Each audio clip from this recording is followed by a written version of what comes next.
from the John Bassett Theatre, from the Canadian International Auto Show, it's the 2024 Canadian Motorsport Hall of Fame Induction Gala, presented by Clubine Motorsports, Martella Motorsports, and MW Generational Wealth. Ladies and gentlemen, please welcome your host for this evening, Todd Lewis. Yay! Thank you, thank you.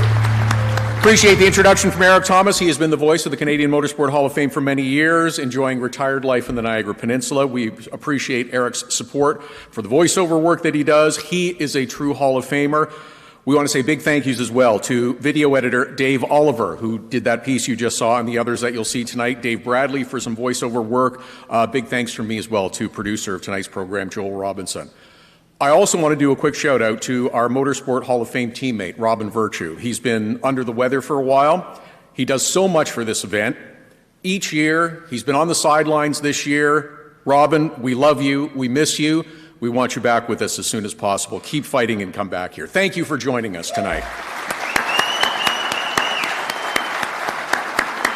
Thank you to the Canadian International Auto Show again this year. We appreciate our presenting sponsors for tonight's ceremony as well. Quick reminders. If you haven't done so already, please make sure you silence the phones. I love Shabuzi. We all love Shabuzi. We don't need to hear it as your ringtone. Welcome to those of you, that are joining us on the live stream on the Canadian Motorsport Hall of Fame YouTube channel. In the coming weeks, there will be even more new content on the Motorsport Hall of Fame YouTube channel. Lots of races from honored members in the Hall of Fame participating, showing off their talents and skills. If it's your first time, welcome. If you're returning, we appreciate your continued support. We encourage everyone to spend some time catching up with friends. The bar reopens after the ceremony. No doubt you have been eyeing up some of those incredible silent auction items. Michael Taylor and his group have done a great job again this year. Formula One tickets, IMSA weekend tickets at CTMP, tickets to the Ontario Honda Dealers, Indy Toronto, John Force memorabilia, and so much more. Proceeds from the silent auction go to the Canadian Motorsport Hall of Fame. We appreciate generous bidding, and a reminder, there are no tariffs on those bids. The new super fun thing that probably got your attention, the selfie station outside when you came into the theater. You can just pop over, quick selfie, use the hashtags, super fun. And we get started now on our program. Whether it's local tracks, Fridays or Saturday nights, the highest levels of motorsports competition, Canadians made a significant impact in motorsports again in 2024. IMSA, IndyCar, NASCAR, Formula One, all other elite levels of motorsports as well. Summit drag racing. Some highlights to mention. There are many. I want to touch on a couple. Sports Car Championship Canada. After competing for several seasons, Connor Attrell went sports car racing in the U.S., won a TC America race at Indianapolis. Following his NASCAR Canada Championship, Trayton Lapsevich went to the ZMAX Car Tour and impressed everyone, running up front consistently and winning races. Our Rising Star Award winner this year, Kyle Steckley, did double duty last year, running ASA, capturing a title, and also APC title and ASA Rookie of the Year. Last year's Rising Star, Patrick Woodstoss, scored another championship, this one in FR Americas. Our events on Canadian soil continue to flourish with big crowds at F1 and in Indy and Trois Rivières and others. We appreciate your support. Yes, there are challenges too. Part of the Hall's work is to highlight the history of Canadian motorsports and their accomplishments, but also to help inspire new fans and participants. We want more women finding their way into racing. We need to do more to show a welcoming and supportive environment for all who show an interest in motorsports and help bring them into the sport that we love. The Canadian Motorsport Hall of Fame appreciates the continued support again this year of the Canadian International Auto Show. We've seen nice crowds in the early going. We're pleased to be part of this annual event. Congratulations to General Manager Jason Campbell and his staff for the wonderful job they do. And thank you, Jason, for your support of the Canadian Motorsport Hall of Fame and having us here at the John Bassett Theatre again this evening. Please welcome Jason Campbell to come up and say a few quick words. We appreciate you.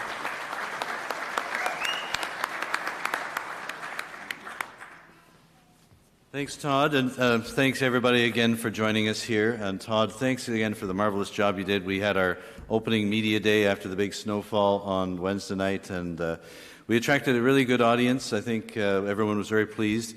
Pleased with the look of the show, pleased with so much that there is to offer. We've had a great return to the show of many new brands. We've had 5 new brands come and rejoin the show this year.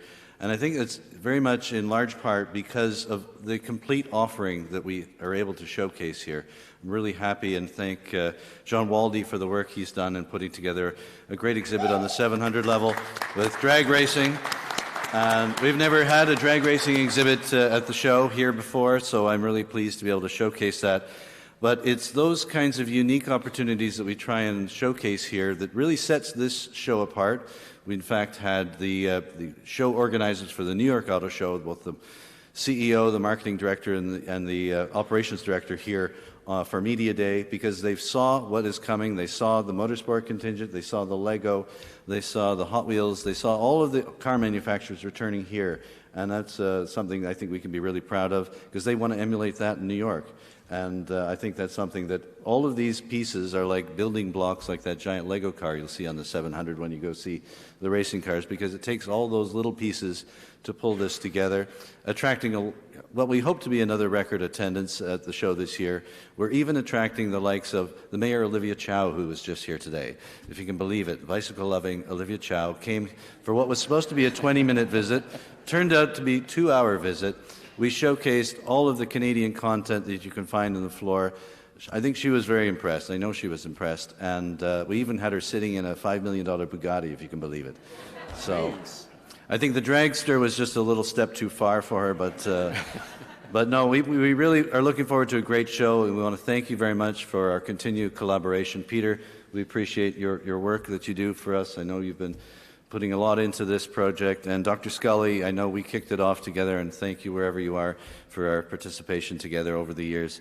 And again, have a wonderful night. You guys are the stars of the show. Just want to say thanks and good luck to all. Thank you. Thank you, Jason. We appreciate your support and very much being here. Jason acknowledged him off to the side. Please welcome the chair of the Canadian Motorsports Hall of Fame, Peter Lockhart, who has some greetings and messages. It's tough to be up here standing beside a professional, but I'll cobble my way through it. Welcome to the 32nd Induction Gala ceremony. 32 years. Wow. We missed COVID, so it should be 33. On behalf of the Board of Directors, I'm pleased to extend a warm welcome to everyone attending tonight's induction ceremonies and those watching on our live stream channel on the YouTube. It's an honor to pay tribute and to celebrate the individuals who have made significant contributions to Canadian motorsport throughout the many decades that our sport has existed. After tonight's induction ceremony, we will have welcomed 303 honorable members in the form of individuals, teams, and organizations. Tonight we celebrate 13 new members, the class of 24. 12 represent competitors, builders, race support participants, and 1 distinguished himself in the media category. We believe that motorsport is made up of all sorts of contributions, not just the drivers, and not just drivers simply. They are surrounded by teams, and it's the teams and the tracks and the press and everyone else that makes it all happen, and we celebrate them all. Congratulations to all new members, as well as their families and team members who supported them through their careers and afterwards. In addition to the class of 24, the board has selected John Force as our 2024 international inductee, and more about John's ties to Canadian motorsport later. Our 2024 JMF Motorsports Rising Star recipient is outstanding young stock car racer Kyle Steckley, and he is outstanding. I'd like to thank the entire volunteer board of the Hall of Fame for their efforts and support in making this event possible. And I would like now to invite our current board members in attendance to stand when I call your name. Our Vice Chair, Greg McPherson. Give him a warm round of applause.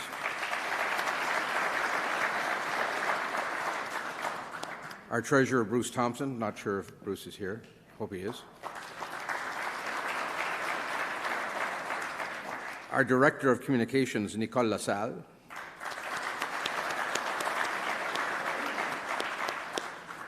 Our directors, Jeff Atkinson, Michael Taylor, your MC tonight, Todd Lewis, producer of the show, Joel Robinson, who's probably in the back there, Class of 24 inductee, Denis Cadotte,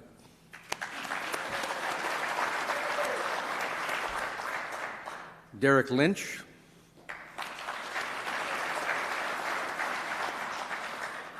Lawrence Himmel, and Lindsay Riddell. We have one honorary board member in attendance, John McGill.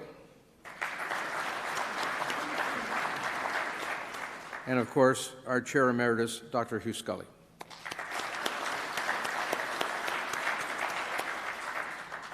Scott Samuel and, as mentioned, General Manager Robin Virtue are unable to attend this evening. I believe we may have some inducted members in the audience. I know that John Waldy is, for sure. I can't see you out there, but if we do have inducted members, would you please stand? There we go. John Waldy.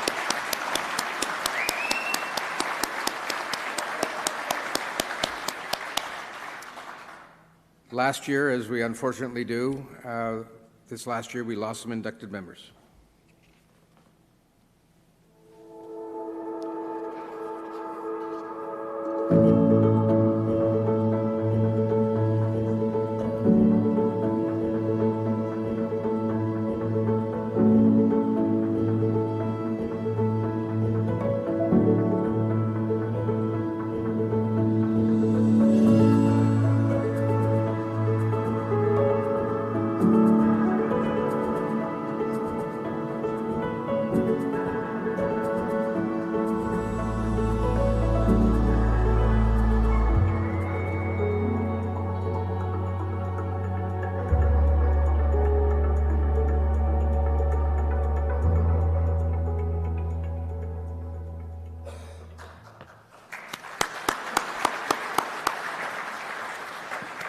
Now, it gives me great pleasure to thank our trio of Gala presenting sponsors, Clubine Motorsports,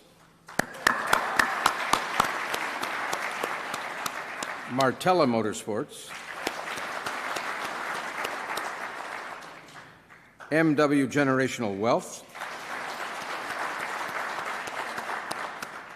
and our Rising Star Award sponsor, John Farrell from JMF Motorsports. We will hear from these sponsors later in the program.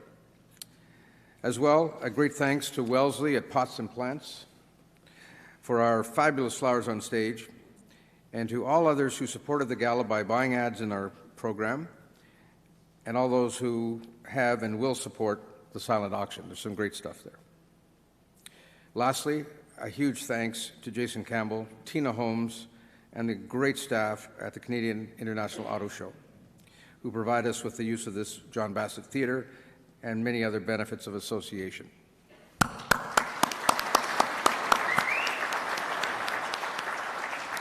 To our guests present today, thank you all for being a part of this special event celebrating Canadian motorsport and those who have distinguished themselves in so many ways. I hope you enjoy the show. Thank you, Peter. I get to tell you about, well, you want to talk about social media too, don't you? One little blurb.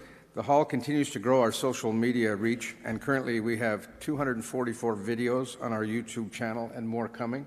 I think we just digitized another 80. And the views are totaling 210,000 views, which is great. We have Bryce Turner, who's here, activating on all of our platforms, and our CMHF store is live on our website, and we have merch available for purchase today in the lobby for the first time at a gala. So enjoy, have a look, and over to you, Todd. Thank you very much, Peter. We appreciate it. There is another new endeavor coming from the Canadian Motorsport Hall of Fame. It's an upcoming television project called From the Vault. It will be an ongoing series of programs that look back over the years at races that our members have participated in and showed their talents as to why they were nominated and voted into the Hall of Fame. Some of them are a few years old. Yeah, like that one. There's been a lot of work done digitizing those tapes as well. Remember videotapes? We're producing segments that will surround those races and further highlight the accomplishments of honored members. You'll be able to see these shows beginning the week of April 1st on Rev TV. Initially, we have 26 episodes for season number 1, and we're already working on another 26 episodes for season number 2. So, as you can tell, there are an awful lot of great Canadian racing stories and great Canadian accomplishments that we want fans to enjoy. So we're looking forward to that starting the week of April 1st. Let's welcome our next speaker to the podium. It's Canadian Motorsport Hall of Fame board member Lindsay Riddell, who has taken over the lead for the Celebration of Speed, the annual fundraiser for the Canadian Motorsport Hall of Fame. Please welcome Lindsay for some comments.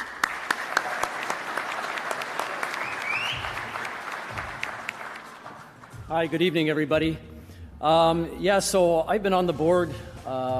Peter invited me onto the board a few years ago. I showed interest in the Celebration of Speed event that takes place now since 2015, and it's an event that's run at CTMP. There's a cool video. Looked like me. So Peter invited me to take part in 2022, and I came onto the board and got involved last year because we ran the event as well for the first time in Quebec. Now, the event consists, for those of you that don't know, it's an event that consists of a called Ride Along, where the public buys tickets and they have the opportunity to ride in 25 or 30 either exotic, race-type cars, street cars of all kinds, Porsches, McLarens, Lamborghinis. So the public can buy tickets. It entitles them to 4 rides. Everybody has an awesome time. And in the era of Netflix, when people are becoming more engaged in motorsport through Drive to Survive, to come out and have the opportunity to feel what the dynamics are when you're on the racetrack in a car is quite something. And people come away from the experience with a very wide smile. CTMP, we also run a track day. So for advanced lappers, they come out with their own cars. And they can take part in the lapping day, and as well the ride-along takes place, so the sessions go back and forth between the two programs. And in Quebec this year in 2024, we co-opted with a Honda Fest event, and we ran just the ride-along program, and it was a first-time effort. As everything that we endeavor to do, it raises funds for the hall, and the Quebec event this year did fairly well for the first time out. This year at CTMP, the event is taking place holiday weekend. It's the civic holiday, and it's on the holiday Monday, August the 4th. And the event in Quebec, we're still ironing out some date details, so more to come on that one. But we're pleased, and I'm pleased to be running it, and it's a great time is had by all. So if you haven't attended, please try to come out this year and take part in either the Quebec or the CTMP event here in Ontario. Thank you, Lindsay. That's great. August the 4th for the CTMP event. Date TBD for Quebec. Go to the website for a little more information there. Each year, the Motorsport Hall of Fame receives nominations for consideration in the next year's class. The nomination procedure has been streamlined to make it easier for everyone wishing to make a nomination. To report on this year's class into the Canadian Motorsport Hall of Fame is the chair of the Nominating and Selection Committee, Greg McPherson.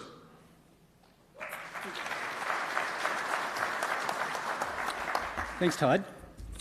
Good afternoon, everyone. Thank you for joining us as we celebrate and welcome the new inductees. If you're wondering how someone becomes an inductee, it's entirely dependent upon the public. Family members, fans, teammates, anyone, to nominate an individual or organization for consideration. Throughout the year, but especially when the new class of members is announced, we hear people say, "Do you know who should be in there?" Or, "I can't understand why so-and-so isn't in there." So if you ever uttered or thought those words, the ball is in your court. It takes a bit of time and research, but everyone entering the hall today had someone do this on their behalf. Without the nominations, we literally would not be here tonight. So thank you to everyone who nominated somebody and made this evening possible. On behalf of the board, we'd like to thank Chair Emeritus Dr. Hugh Scully for his many efforts and contributions related to nominations and selections, as well as to the Hall in general. And now Todd will share with you some more details about the nomination and selection process. Thank you and enjoy your night. Thanks, Greg. As Greg said, it's up to you. Anyone can nominate. Just go to the website is the easiest place to start. Nominations are open all year. There is a cutoff submission date for the current year. It's the last day of July. Any nominations that are received after that will go into consideration for the following year. As mentioned, the Canadian Motorsport Hall of Fame website, the place to start. Nominations option, select. There's a drop-down menu. You find everything that you need to know, sample nomination forms, info on how to submit photos, other supporting documents, the scoring matrices, and how to help support your nominee for the Canadian Motorsport Hall of Fame. The scores are ranked high to low. The nominations then forwarded to the board. And once confirmed by the board, Peter gets to make the great phone call to each new member and let them know that they have been elected to the Canadian Motorsport Hall of Fame. We want to note as well that directors of the Motorsport Hall of Fame and the Independent Selection Committee are not allowed to nominate or support any nomination. We're trying to make the process as smooth and transparent as possible. You've got 5.5 months left to get your submission in for someone that you think is worthy for a ceremony much like this one next February. Canadian Motorsport Hall of Fame would not be able to provide recognition to those that are worthy without the support of our sponsors, and also feel that recognition of greatness in motorsports is important. Please welcome our presenting sponsors, Bill Klubine of Klubine Motorsports, Tony Martella of Martella Motorsports, I know is not here. I have some comments from him, and Richard Morris of MW Generational Wealth. I'm not sure if he's here as well. If those gentlemen would come join us for some quick comments.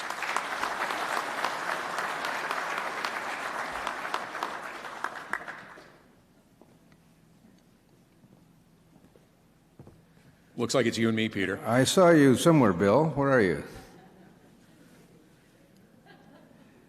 A little shy. Okay. Okay. Here we go. Okay. One's better than none. Go ahead. Thanks for having me tonight.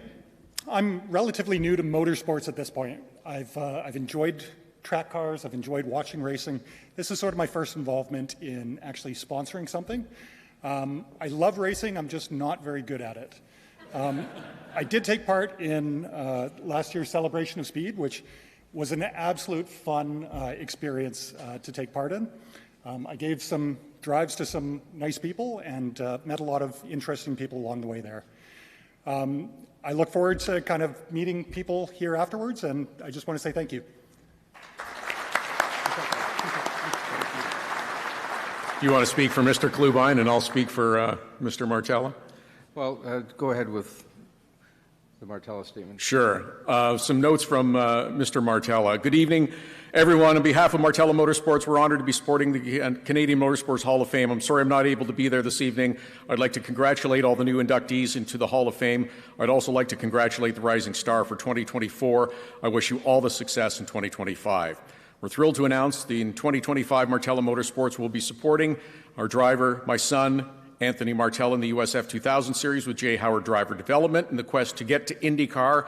Our first race is in St. Petersburg, March 1st and 2nd. Stay tuned for updates on our 2025 season. 2024 was an amazing year for Martella Motorsports, running in the FEL Series, something I will never forget. We're in talks and discussions with our partners and different drivers to put a program together to return to FEL in 2025. Stay tuned. Thank you, Tony Martella.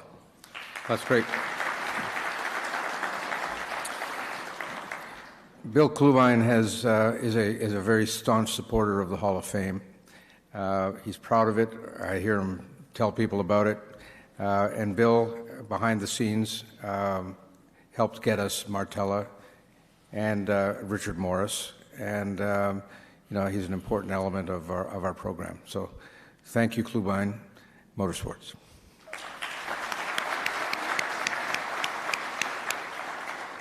All right, let's begin to honor our Canadian Motorsports Hall of Fame inductees. Members are recognized as builders, competitors, significant contributors, and media members. Many of tonight's honorees are recognized in multiple categories for their accomplishments, positive influence, and support of Canadian motorsports. Members involved in sports cars, stock cars, open wheel racing, drag racing, motorcycles, media, and other facets. 13 new inductees for 2024, plus an international inductee, many of who will join us.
That's just the appetizer.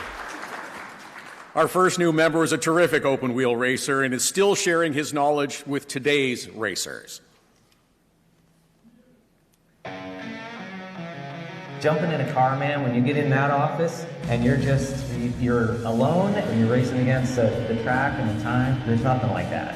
Richmond Hill, Ontario's Lee Bentham's racing career began in karting between 1981 and 1992, where he won 19 championships across several series, racking up 224 wins and 310 podiums while competing in 5 karting world championships in Europe. Lee Bentham just went high and around the whole back and came off of turn number 2 and he won the move. He won the 1994 Canadian Valvoline Touring Car Championship before moving to Formula Atlantic the following season. And look at this, Bentham is challenging. He's got him. He recorded 8 podiums en route to a runner-up finish in Formula Atlantic in 1996 before joining the Players Forsyth Racing Team and finishing 5th in Indy Lights in 1997. Bentham won the Formula Atlantic Championship with Forsyth Racing in 1998 on the strength of 2 wins and 5 podiums. He recorded a race win in 1999 where he finished 6th in the Formula Atlantic Championship. It is going to be Lee Bentham. Following his driving career, Bentham went on to become a renowned driver coach. He returned to Forsyth Racing's Formula Atlantic program where he coached Canadian Hall of Famer James Hinchcliffe in 2006. The following year, he coached Canadian Robert Wickens with the same team and series. He was a driver coach with Pacific Coast Motorsports at the Champ Car IndyCar level in 2008 before holding that same role with AIM Autosport in 2009. Bentham was the driver coach for Canadian Zach Clayman DeMello from 2010 to 12 before taking on a slightly different role at the IndyCar level. He served as the head of driver development for Ed Carpenter Racing since 2012, helping a long line of drivers, including IndyCar champion Joseph Newgarden, Ed Carpenter, Renus VK, and Mike Conway. Please welcome to the 2024 competitor category, Lee Bentham.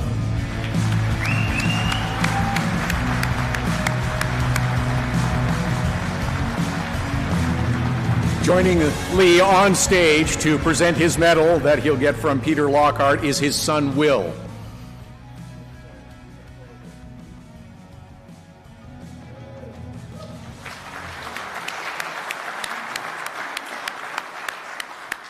Oh man, they dug everything up there. I feel like I should have changed my name to Zimmerman, so I went last. Okay. To get things started, I wish to thank the Canadian Motorsports Hall of Fame, Chairman Peter Lockhart, and the entire board for this incredible honor. It's pretty cool. Thanks to my family for coming out to support tonight. My son Will is here as my presenter. My wife Sarah, her parents Bill and Val Barrett are here. My sister Karen is here as well, who is ironically the one who taught me to drive a manual transmission when I was 15. That came in very handy, so thanks, sis. My first race ever was in 1980 at Family Kartways in Whitby. At 10 years of age, I took my first green flag, and I put my head down and I started driving. And I've been driving forward ever since that day. This past October, we were testing in Palm Springs, California with the IndyCar team, and Peter called to let me know about the induction. See, the jokes are working. They're working. Because of this call, and really for the first time in 44 years, I picked my head up and I looked back at this road that I've been on and just how far this sport has taken me. I realized that not only am I part of a great racing community, but it takes this community to help you learn and grow and navigate this road. I've had many experiences along the way, whether a pat on the back, some words of advice, banging wheels with fellow Canadians and friends Andrew Bourdin, Kenny Wilden, Rick By, and even our own Peter Lockhart. The point is, we're all in this community together. And I learned something from each one of those moments in time, and I carried them forward with me in my career. So in a sense, this community has contributed to weaving the tapestry of my life and has helped shape the person you see before you tonight. So I thank you all for that. Gives me time to change the page. As racers, our careers always come in steps, and there are a few major ones that I need to mention. I want to thank Linda and Enzo Chiaviti of 3S Go-Karts in Sutton for their hospitality, friendship, and support in my karting career over many, many years. Because of that long-term relationship with them, Burrell Karts, Vega Tires, I just simply wouldn't have made it as far as I did. My dad got me started in karting, but they really took it to the next level and allowed me to do what I was able to do. So thank you for that. Love you guys. I need to thank Dave Godby of TMI Racing for giving me the chance to move from karts to the big boy cars, and NTM Bearings as well for allowing me to race in those series, Canadian Touring Car Championship, Michelin Endurance Series, and also helping create the opportunities for me to jump to Atlantic in '95. For that first test, not many people know this, I actually had to pay for it myself. I think it was $5,700. And I want to thank the lady whose name I don't know at the Royal Bank in Richmond Hill. She was the loan officer at the time. I had this piece of crap 1982 Honda Accord as collateral. That was it. She originally, when I handed in all my paperwork, said, we can't do this. It was a small business loan or something like that. I wrote it down as.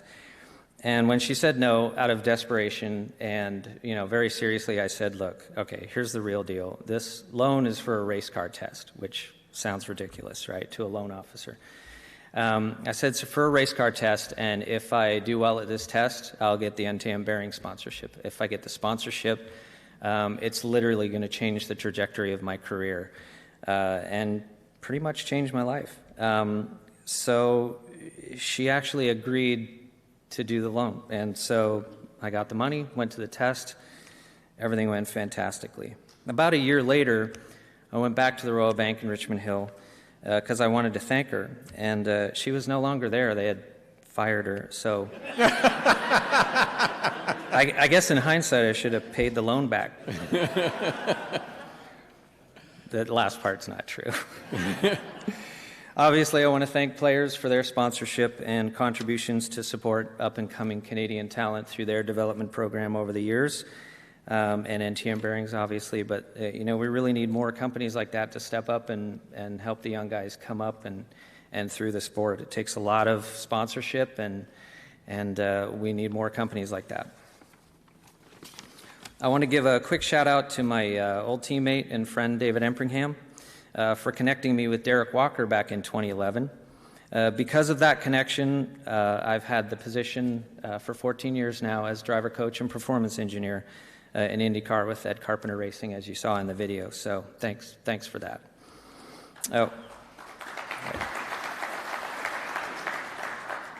One last story here for all the young people out there that are not from the 1900s, that are trying to make it in the sport. One of my biggest heroes, as for most Canadians, is Gilles Villeneuve. Not because of how many races he won or lost, but simply because of his sheer determination on track. Fast forward to a 1999 Toyota Atlantic race for me at Long Beach in California. It was a rain race. It was pouring rain, terrible weather. The weekend wasn't going that well for me. I qualified 6th. And when we took the green flag, the only thing I could see was that faint red glow of a tail light in front of me and a white mist. And so on the first lap, going onto the back straight, I slid wide, hit the wall really hard with the left side of the car, and it was pretty bent. I called it in. The crew wanted me to pit, and I just thought, I'm not going to give up. I can't do that. I had fallen back to 8th, but I thought I'm just going to push through and see what I can dig out of this. And so I kept driving. And, really, I thought of what Gilles would do. And, him being my hero, he's like, he wouldn't give up. He wouldn't pit. He would push through. The car vibrated so bad on the straightaway, I couldn't even see. I'd hit the brake pedal in the brake zone. The brake pedal was shuddering under me. The car would jerk violently sideways. And I'm like, it's either going to throw me in the wall or it's going to stop working. But I'm not stopping. I'm not quitting. So I kept pushing. And as the track dried, I pushed harder every lap. I ended up finishing on the podium in 3rd place. So I'm really glad I didn't pit. Thanks. After the race, my crew chief said, I can't believe the car finished. The gearbox was broken in half. It was crazy. But the cool part was later that year at the banquet, I was given the Gilles Villeneuve Award, surprisingly enough. And it was for perseverance in the face of adversity. And to this day, it's actually probably the trophy that I'm most proud of. So my message to all the young people out there is, I know how hard it is. It's a hard road to make it in racing. And all you young guys, you just got to keep driving forward. Put your head down and don't stop pushing until you get to where you want to be. Leave nothing on the table. Don't make any excuses. And I promise you, you won't only have success in racing, but you'll have success in life as well. Thank you. On that note, I just want to point out that this comes at a special time for my family, this award. My son is turning 10 this month. And just like his old man, he's going to take his first green flag at 10 years old in a go-kart this spring. And I only hope that when he puts his head down and starts driving forward, he too can look up 44 years later and be proud of what he's done. Thank you.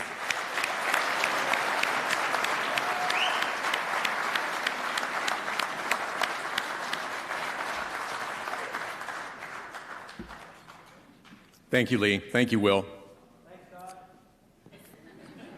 I got a message that the Royal Bank would like to have a word with you. Our next nominee was a competitor, a builder, and held many positions in his career. Since trying his hand at auto slalom in 1976, Jud Buchanan went on to achieve success as a driver, a supporter, and a motorsport builder at the grassroots level. The Campbellville, Ontario resident won 4 class titles and an overall points title in the Ontario Auto Slalom Championship between 1979 and 1984, while also winning a class title in the Canadian National Auto Slalom Championship in 1983. Buchanan competed in the Rally of the Tall Pines from 1999 to 2001 and won numerous events in the Ontario-Quebec Winter DriveX Rally Series between 1999 and 2005. When the Targa Newfoundland Charmac Rally came along, Buchanan got involved as a competitor, a builder, and a team manager, servicing a 1967 Acadian Canso that he drove to a string of successes between 2002 and 2011. He was awarded the Gold Targa Plate Award for being the top finisher 5 years in a row, before being presented the Platinum Targa Plate Award as the top finisher for 7 straight years. Away from the driver's seat, Buchanan established the Ontario Time Attack Championship and served as a national sporting director for CASC, where he introduced the first computerized scoring system for the National Auto Slalom Championship in 1984. He held various leadership roles with CASC during the 1980s and has recently served as a member of the Ontario Time Attack Technical Committee. As a motorsport supporter, Buchanan spent 15 years as the Yokohama Tire Motorsport lead, establishing sponsorship programs for events, series, teams, and drivers, including the Canadian Tire Formula 2000 Championship, Formula Ford 1600 Championship in 4 provinces, Canadian Rally Championship and multi-time Canadian Rally champions Frank and Dan Sprong. Please welcome Jud Buchanan into the 2024 competitor and builder categories.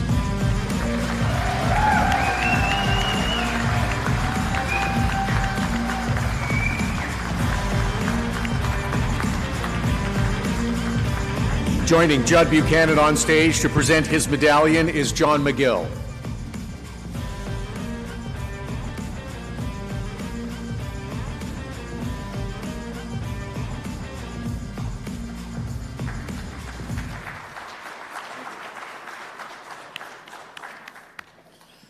Wow, I don't know where they got all those pictures from, but it's too much. Anyway, good evening, everyone. Just in case I get black flagged, I wanted to get this out of here at the very beginning and thank those. Oh, wow. All right, wow. And I wanted to thank all those who've touched my life over the years and made it possible for me to recognize and receive this honor. And thank you all for supporting me, and I'm extremely humbled. I didn't grow up in a family of sports fans, let alone motorsport fans. Although as I look back, my dad and my older brothers had some pretty cool cars by today's standards. When I was 10 years old, I didn't go karting. I took the money I saved from my paper route and I bought a Mustang bike. It had a black and white checkered banana seat, high handlebars, chrome fenders, and a 3-speed shifter. Boy, was I excited. Didn't take long, though, before I stripped off the fenders, swapped in bigger tires, and started doing wheelies and checking out bicycle rodeos. My dad said to me one day, or saw me one day rather, and remarked, "You know, son, if you modify your bike and ride it like that, you'll surely modify and drive a car like that someday." A light went on. When I did have my own car to modify, I attended an auto slalom event in, I believe it was in Kingston. Wow, I thought, this looks just like those bicycle rodeos. This should be a piece of cake. Needless to say, I got my doors blown off that day. A few weeks later, I attended a lapping day at Nelson International Raceway, now known as Shannonville Motorsport Park. This really opened my eyes to motorsport, although by the third lap I had no brakes left, but I was really hooked. The following year, I joined the Oshawa Motorsport Club and immersed myself in competing, organizing events, and, of course, modifying my car. With my new group of friends, Mac Calder, Len Wellen, Tom Cinnamon, and a bunch of other guys, we organized a track lapping competition where only your fastest lap counts. All was going well until the club's insurer advised us that if they wouldn't cover our unsanctioned events unless we put forth proper rules and regulations. Can you believe it? Wow. Now, along the way, I had met John McGill. He was a director in the sport. John encouraged me to get involved in the directorship side of motorsport and suggested we create safety, driver development, and organizational procedures for our events. These additions led to our track series being sanctioned and created, and today, 40 years later, it's still there. It's known as the Ontario Time Attack Championship. Thank you. I saw an ad one day that a Japanese tire company was coming to Canada and was seeking a manager to develop marketing programs for their high-performance tires. Again, John McGill encouraged me to apply for the position. I was successful and started working for Yokohama Tire Canada. This was a real dream job. With the support of my boss, Joe Higuchi, we developed products and programs that led to support dozens of motorsport series and drivers throughout Canada, from grassroots auto slaloms to DriveX rallies, to the Motormaster Formula 2000 Series, to the Subaru-sponsored Canadian Rally Championship, to the Players Toyota Atlantic Championship. The Yokohama brand became well entrenched in motorsport, and we started to sell lots of tires. Life is good. With so many programs, I was frequently at events up to 20 weekends a year. This allowed me to take alternate time off to pursue other motorsport and car-related activity. Through motorsport, I met Hank Franzak and Rick By. They invited me to join their group. I jumped at the opportunity and quickly progressed to Assistant Chief Instructor for the Porsche Canada Advanced Driving School program. This was an incredible experience, getting to help Porsche enthusiasts learn the capabilities of their cars at racetracks, from Atlantic Motorsport Park to Westward Motorsport Park, and I think every track in between. In these Porsches, the brakes lasted more than 3 laps. I was a happy guy.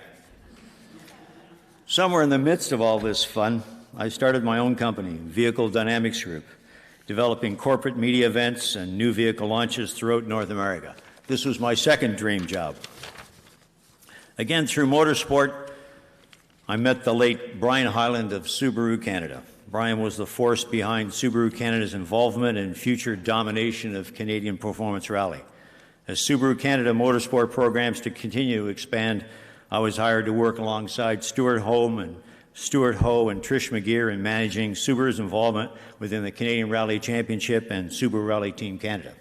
I represented the brand and managed corporate relations at all rally events. And as a bonus, I got to drive the Rally Prep Car Zero, also known as Fast Opening. What a great fringe benefit. Within motorsport, I've had the pleasure of working with hundreds of volunteers, workers, and organizations. I sincerely thank them all for their commitment. 2 such organizers, Ross Wood and John Belfleur, led me to learn about the upcoming, unique to North America, Targa Newfoundland Rally. As quickly as I could, I met with the promoter, handed in my entry form and check, and was accepted as their first independent entry. I've driven this endurance rally 9 times, and aside from establishing the best overall finishing record, thanks to our friend Beth McBlain, our team got to support a wonderful charity called Show Kids You Care. Kneeling down and chatting with the young kids, having the older ones sit in the car and take photographs, and even taking some kids for rides during the Targa Newfoundland Auto Slalom event, I found very fulfilling.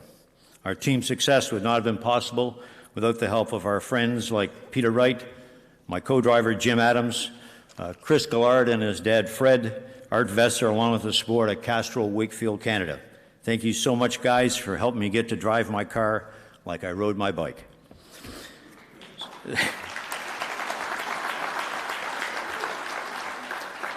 Some of my most rewarding experiences beyond getting trophies have been to share my knowledge and passion for driving and motorsport, be it teaching high-performance driving, supporting rookie programs, or just chatting with kids. It's been wonderful. In keeping Canadian motorsport strong, I encourage everyone here to support and share their passion with today's youth, as they are the future motorsport builders, competitors, and team supports. In closing, I just want to thank my family for supporting me all these years, in particular my wife, Robin Lynn. Enjoy your evening, and thank you very much.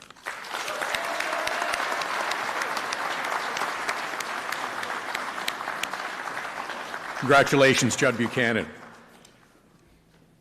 Our next nominee, nominated as a builder, he has also become known for waving a black flag at this ceremony when we need it.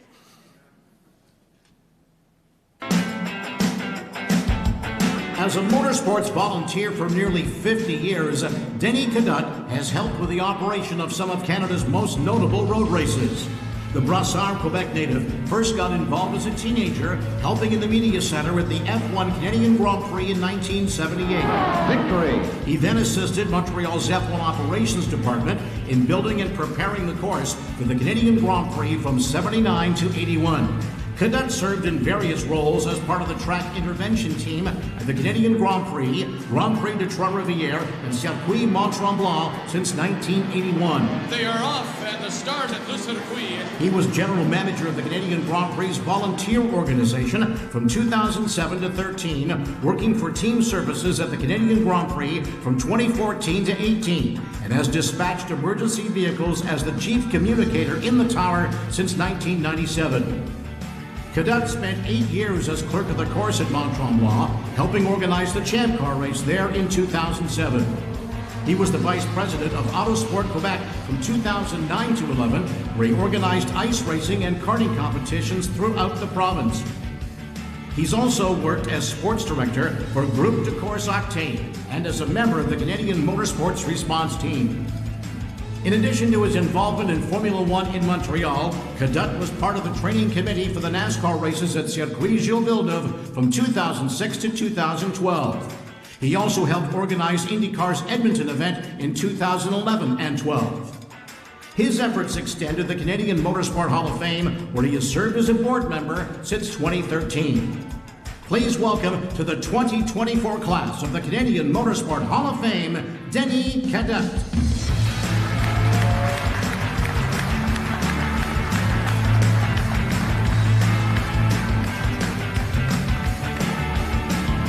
Joining Denis to present his medallion are his sons, Maxime and Olivier.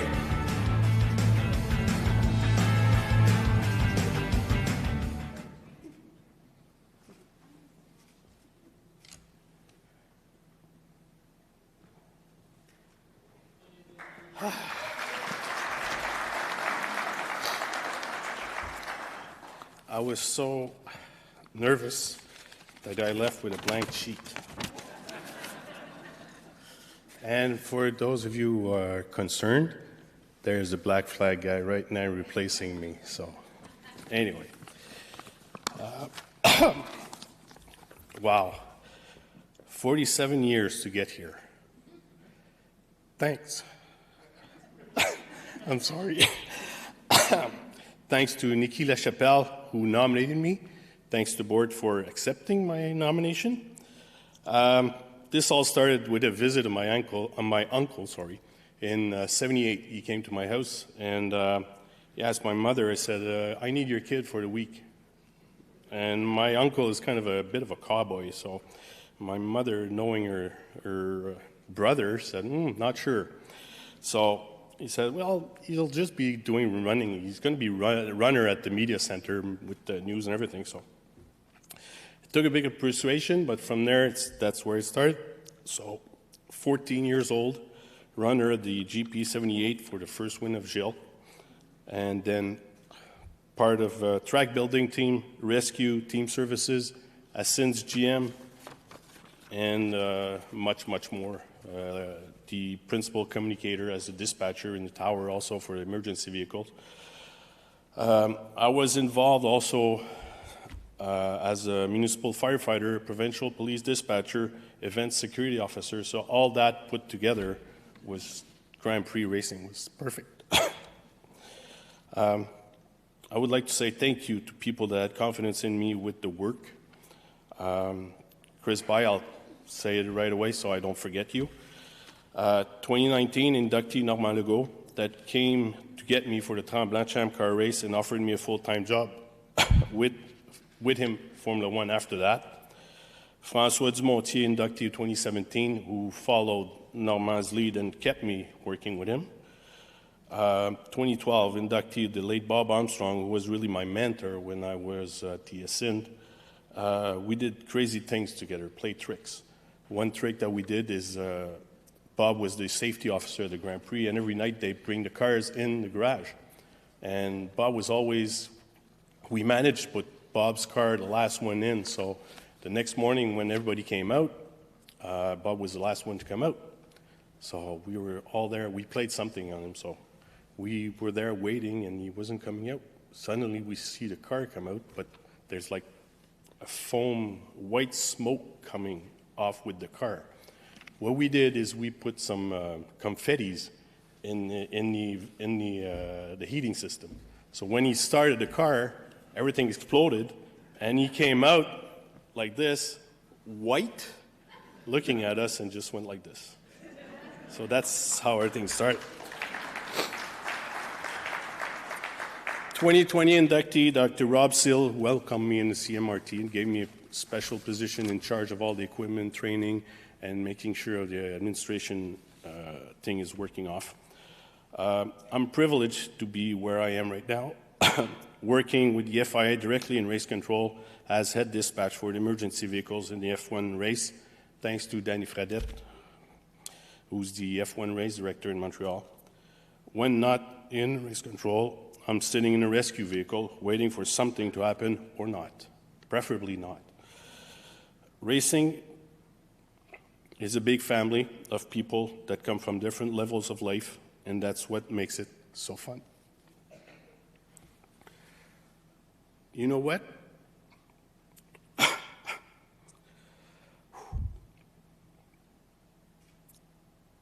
Still have a minute to go, so I'm good. I have the best job in car racing. I'm a volunteer.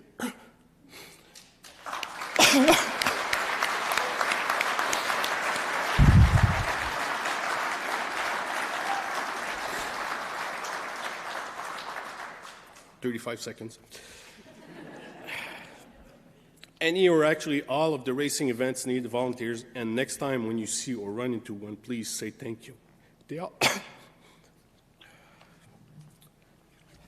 oh, thank you. I have to hurry up. I have 15 seconds left. Oh, boy, thank you. I'm sorry about all this. Yeah, I have 2 sentences to go. Okay. When you see or run into one, a volunteer, please say thank you. That's all they want and to be recognized. Thank you. And for all of you guys racing around, you're more than you're more than welcome. Thank you.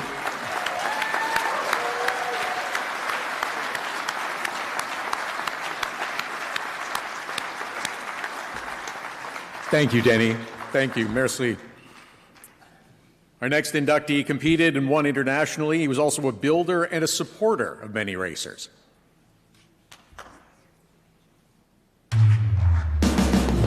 My adrenaline rush that I get every time I go on the track has not died once in 14 years. Based out of Saskatchewan, Scott Campbell has risen through the karting ranks to achieve success on the international stage, while also helping the next generation of drivers from here at home. Campbell started out in Honda J2 karts in 1991, collecting many trophies during the 1990s, including 2 Screaming Eagle Pole Awards and a Duffy Winner Award at IKF events in the U.S. He also won the F125 Canadian Champion title in 2000. Campbell punched his ticket to 10 Rotax Max Challenge Grand Finals between 2003 and 2016, while racing mostly at events in Western Canada. As part of the Canadian national team, his Grand Finals appearances took him across the globe, from Egypt to Italy. He recorded 6 top 10 finishes in those 10 Grand Finals events. And as they come down the start-finish line for the last time, it's Scott Campbell from Canada taking the win. Away from the driver's seat, Campbell has served as a race director at his home track and other facilities. He formed Scott Campbell Racing in 2017 to support racers of all ages, and has coached Canadians at international and European events since 2018. Please welcome Warman, Saskatchewan's Scott Campbell to the 2024 class of the Canadian Motorsport Hall of Fame.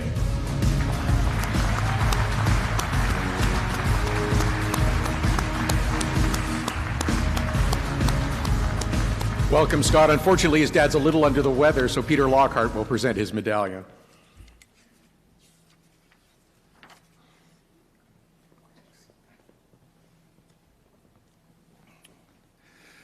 Well, it's going to be tough to follow you. My dad, unfortunately, is here in Toronto. He flew all the way here and got sick, and he's at the hotel right now. So, unfortunately, he wasn't here to be with me. Wow. To be inducted into Canadian Motorsports Hall of Fame, it's a privilege. Thank you. Thank you.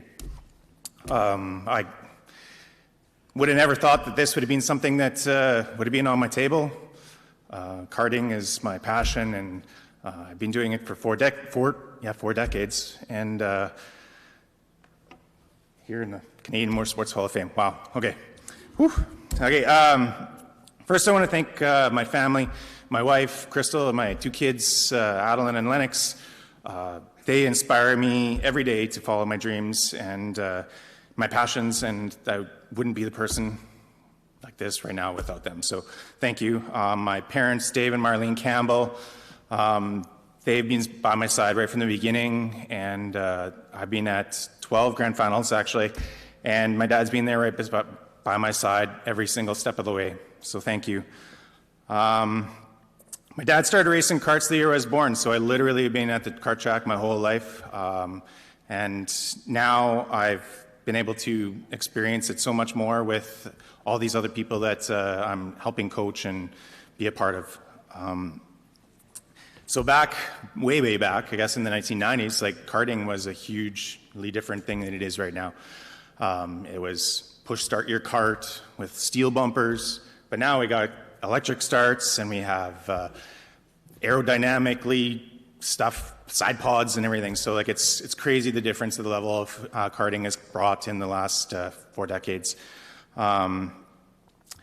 Crazy story is back in 2000 when I won my first national championship. I entered into the ASN National Championships. It was in Quesnel, BC, and they well, we decided to race in 4 classes at Nationals, which is an absolute crazy thing to do. And I had to pick the hardest ones. I picked an 80cc shifter, a 125cc shifter, an ICA, and a Formula A, and those are all direct drive karts, and so you have to push start them. But we tried to actually enter into another class in 4-cycle, but when we tried to do the entry, ASN says, whoa, you're way too overqualified for that, so we're not going to let you do that. So then I continued on my racing career and went from the 4-stroke into 125 and into then Rotax in the early 2000s, and that's where my journey really took off. I was able to represent my country 12 times at the Grand Finals, winning it once in 2010 and twice. I got second in 2012 and 2013. And now I'm able to transition into that. After my last year in 2016, I've focused on doing my Scott Campbell racing and organizing. I'm now running the Max Karting Group with my business partner, Blake Choker from West Coast. And we run the Canadian Rotax Finals, which we now send 6 drivers every year to the Rotax Grand Finals to represent their country. Obviously, I'd like them to be Canadian, but it doesn't always work out that way because sometimes we have some Americans come up and do it too. But yeah, so karting has been a huge part of my life, and yeah, it's 4 decades, and I look forward to many more. I'm only 46, so I know there's a lot of time left in me to share my wealth of knowledge and experience with so many more people. Just a couple weeks ago, I was in Orlando, Florida with a driver from Edmonton, and we went down to the Rotax Winter Trophy and to race in DD2. We didn't know where we were going to stack up when we ended up coming out with the championship, and it punched him a ticket into the Rotax Worlds in Bahrain. That's going to be in November. So it was really, really happy to see that happen, and I'm super, super thrilled to be a part of the next generation and to help every person that I possibly can to achieve their goals and their dreams. Yeah, so I just want to thank everybody that has been by my side through my journey, and I look forward to helping so many more people along the way. So yeah, and again, thank you to the committee and to Canadian Motorsports Hall of Fame, and congrats to all the inductees for their inductions, and yeah, thank you.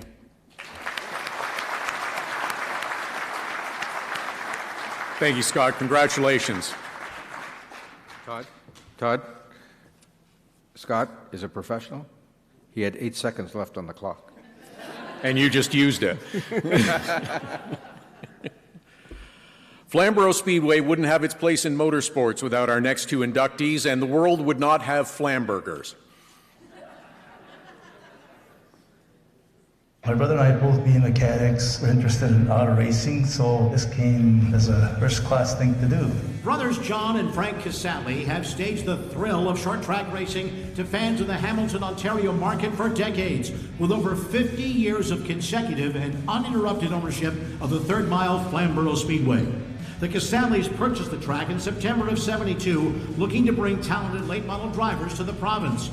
Flamborough regularly saw ASA late-model competitors stop by in the early '80s while in the region for ASA races at nearby Cayuga Speedway. Series such as the Oswego Super Modifieds and the Can-Am Midgets were also big draws back in the day. The track's rich history extended to Canadian talent with frequent battles between legends and Canadian Motorsport Hall of Famers Junior Hanley and Don Biederman.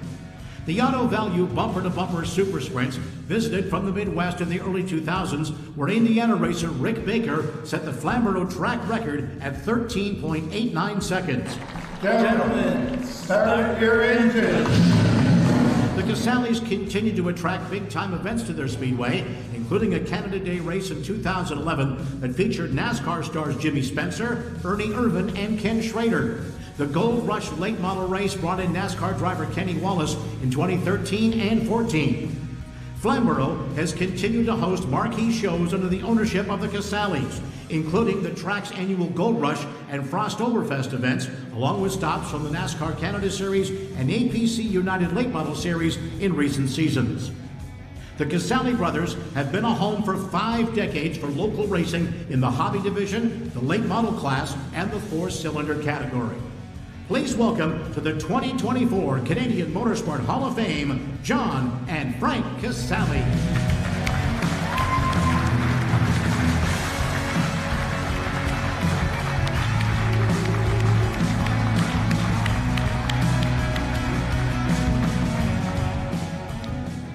Coming to the stage with John and Frank Cassali to present their medallions, Randy Spencer and his daughter Larissa.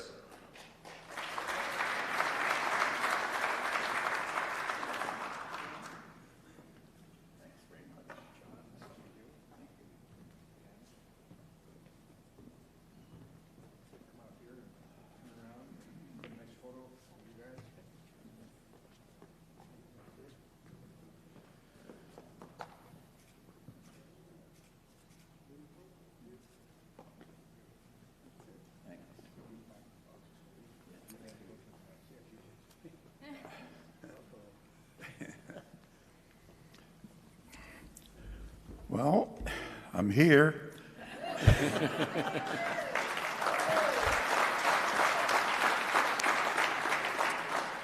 It's been 53 years, right? Yeah, 53. It's a long time. But we keep going. As long as the health is there, we keep going. I really don't have a speech made up, but I'll throw something out and we'll see what happens. First of all, I'd like to thank Mr. Lockhart, Randy, and Larissa for taking us to this journey here. It's an honor to be involved in the Canadian Motorsport Hall of Fame. You know, it's funny, you get up here, there's a lot of things I would like to say, but when you get up here, everything goes the opposite. But it's been quite a, how should I put it, quite a journey. 53 years, we see a lot of things, the ups and the downs, and but overall, it's been great, especially the 70s and the 80s. Those are days that, I'll tell you, if you didn't get to our place early, you couldn't get a seat. That's how great it was. But we had such a number of entertainers there, like Biederman and Hanley and Zardo, Howie Scannell. Like, those guys are just great. There's a few stories I like to say about them, but there's not enough time here. But I'll just give you one. Don Biederman and Hanley, for some reason, I still don't know to this day what happened to those two guys. But they were great friends, and all of a sudden they're worst enemies. As a matter of fact, it got to the point that Don Biederman had a nickname for Junior, Mad Dog. I don't know if any of you people have heard of this, but anyways, those days were unbelievable. People couldn't get enough. Something happened on the racetrack, and these two guys go in the pits, and the pit area, of course, holds about 700 people, and it's always full. And so where they park, you know, people, the whole grandstand, you just right over where they are to see what was going to happen. Of course, Biederman, he's a real showman, you know, like when he has a crowd around him, he really shows it off. That's just one incident. There was another incident with Junior. I believe it was one of our races. It was a Coca-Cola Twin 75s. So all the racers are lined up on the front straightaway. And at that time, Mel Vanderbeek used to be our starter. And for some reason, he came down the starter stand, and of course, you know, we're introducing all the racers. Next thing I see is those two got into a boxing match. I don't know what happened. Very entertaining.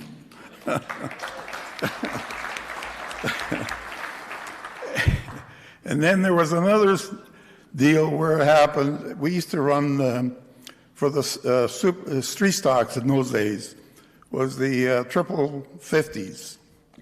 And we used to run that on Labor Day Monday. So at that time, Howie Scannell and John Cadman Sr., both of their boys were racing in there.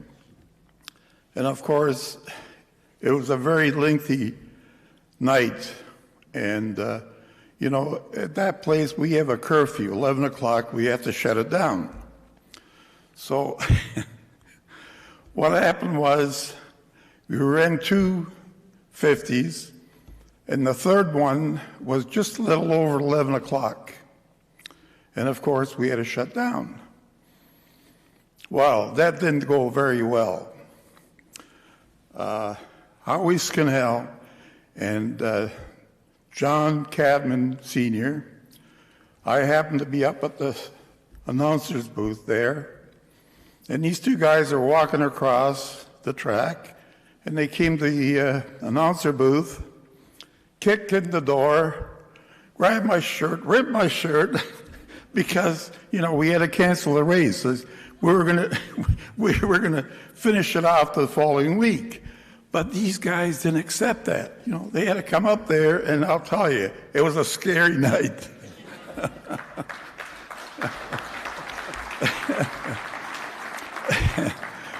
But yeah, there's quite a few more. And then back in the late 80s, we decided to start endurance races.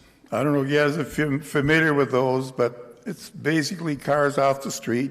You take the windshield off, the glass off. You tie down the doors or weld them or whatever, and you go racing. Well, the very first one we did, I was shocked. We had 235 cars, believe it or not.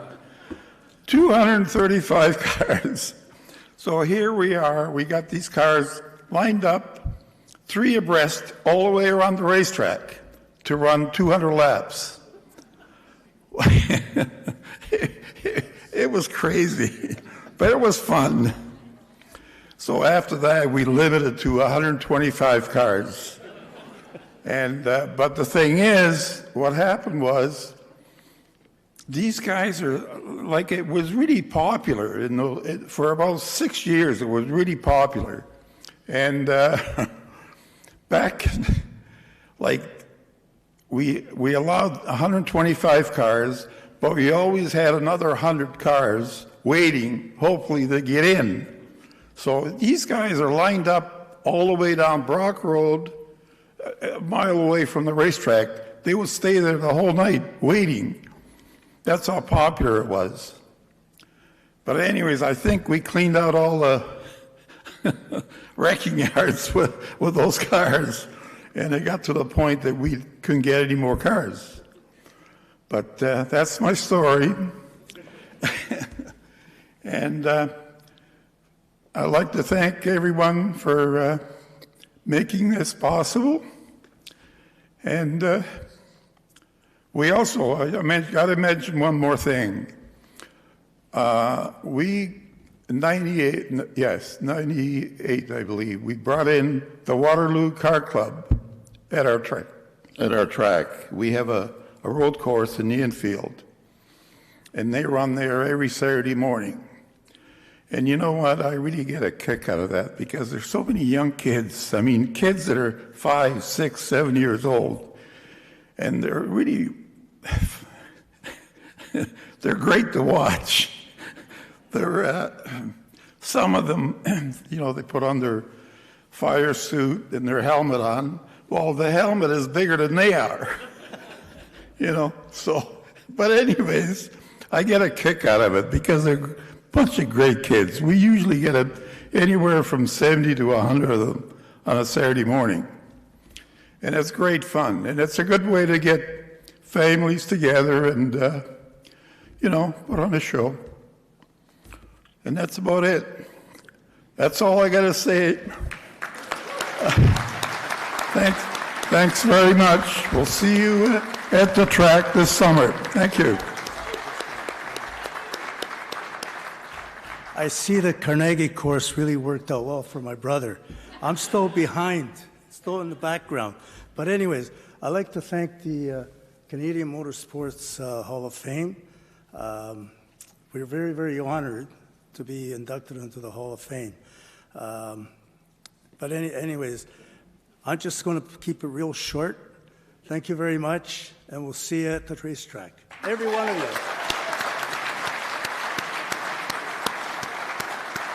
Thank you, John. Thank you, Frank. Looking forward to year 54. Our next inductee had a successful racing career and has also made great contributions as a builder.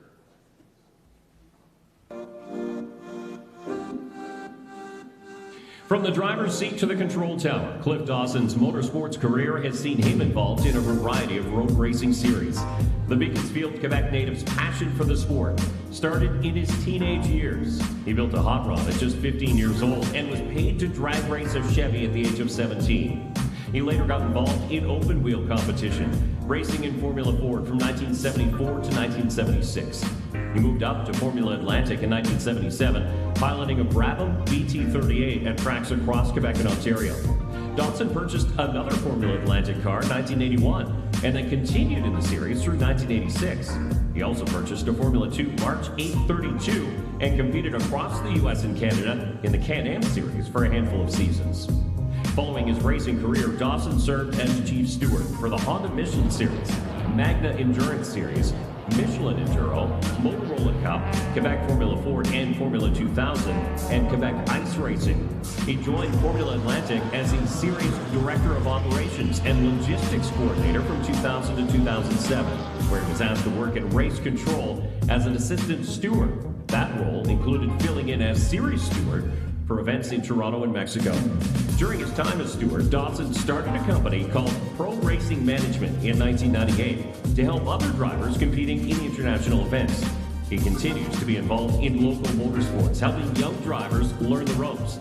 Please welcome Cliff Dawson to the class of 2024.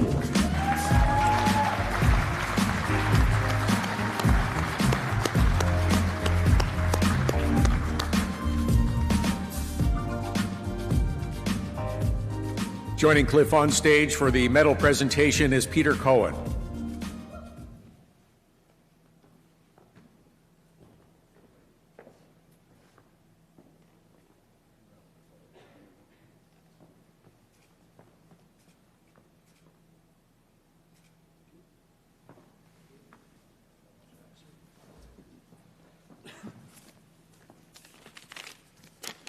Well, my eyes.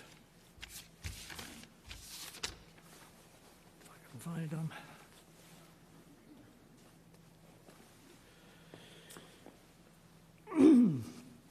So, good afternoon, everyone. Sorry, my voice is not doing too well today.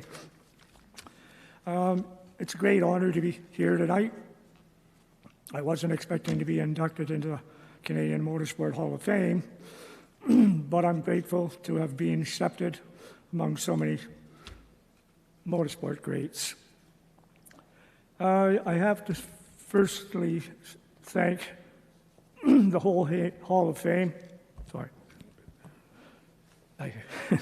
The Hall of Fame committee for all the work that they have done for Canadian motorsport and making this event possible.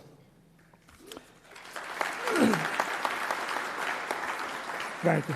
So there are a number of people who have helped me throughout my racing career, and there is no way to thank them all in a short speech. There are a few specific people who I want to make a point of thanking. I would like first to thank my wife, Susan, and my daughter, Lauren. sorry. We're both here today. I wouldn't have been able to get here where I am without their support. Sorry. Next, I'd like to thank David Lambert. Dave and I worked together for many years, and when I stopped racing, I became a chief steward, as I guess you saw in the show. No, I'm okay, I think. I think. Where was I? So, once I became a steward, I recognized that I would need a strong scrutineer, and Dave was the perfect fit for that role. Dave and I traveled all of Canada and the U.S. together for different racing series, and he was a great support at every step along the way. Even though we are retired from the racing world, he is still a great friend of mine, and thank you, Dave. I'd also like to thank Peter Cohen, my nominator. We first met at Mont-Tremblant when he was racing, and I was officiating. He was very fast, but he got into a lot of trouble. Whoops, sorry.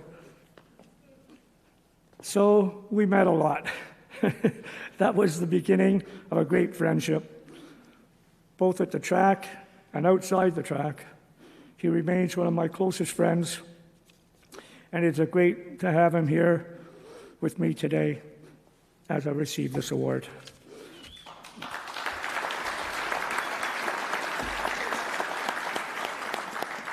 I'm very proud to be inducted into the Canadian Motorsport Hall of Fame alongside a great class of fellow inductees. Congratulations to all of us, and thank you.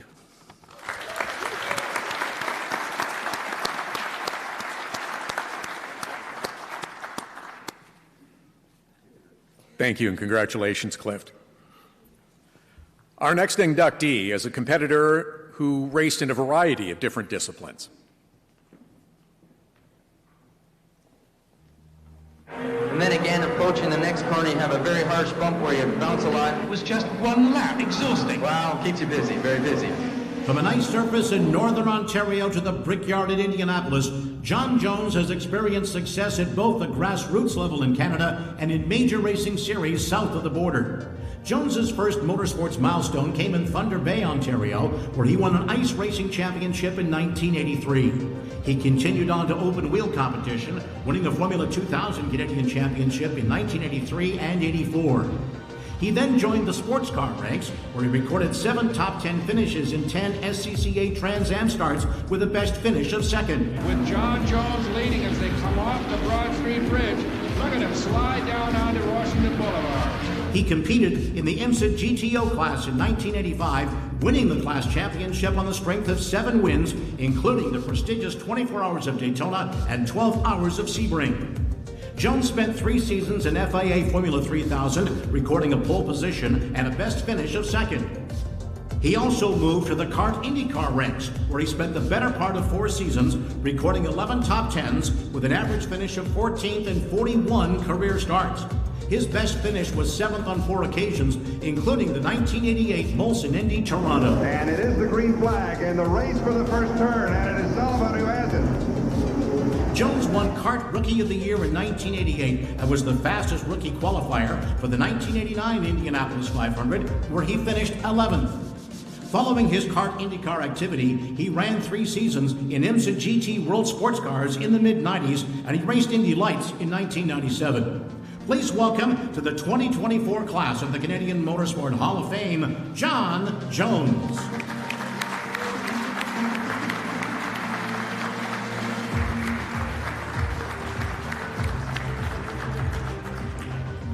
Joining John Jones on stage to present his medallion is son Logan Jones.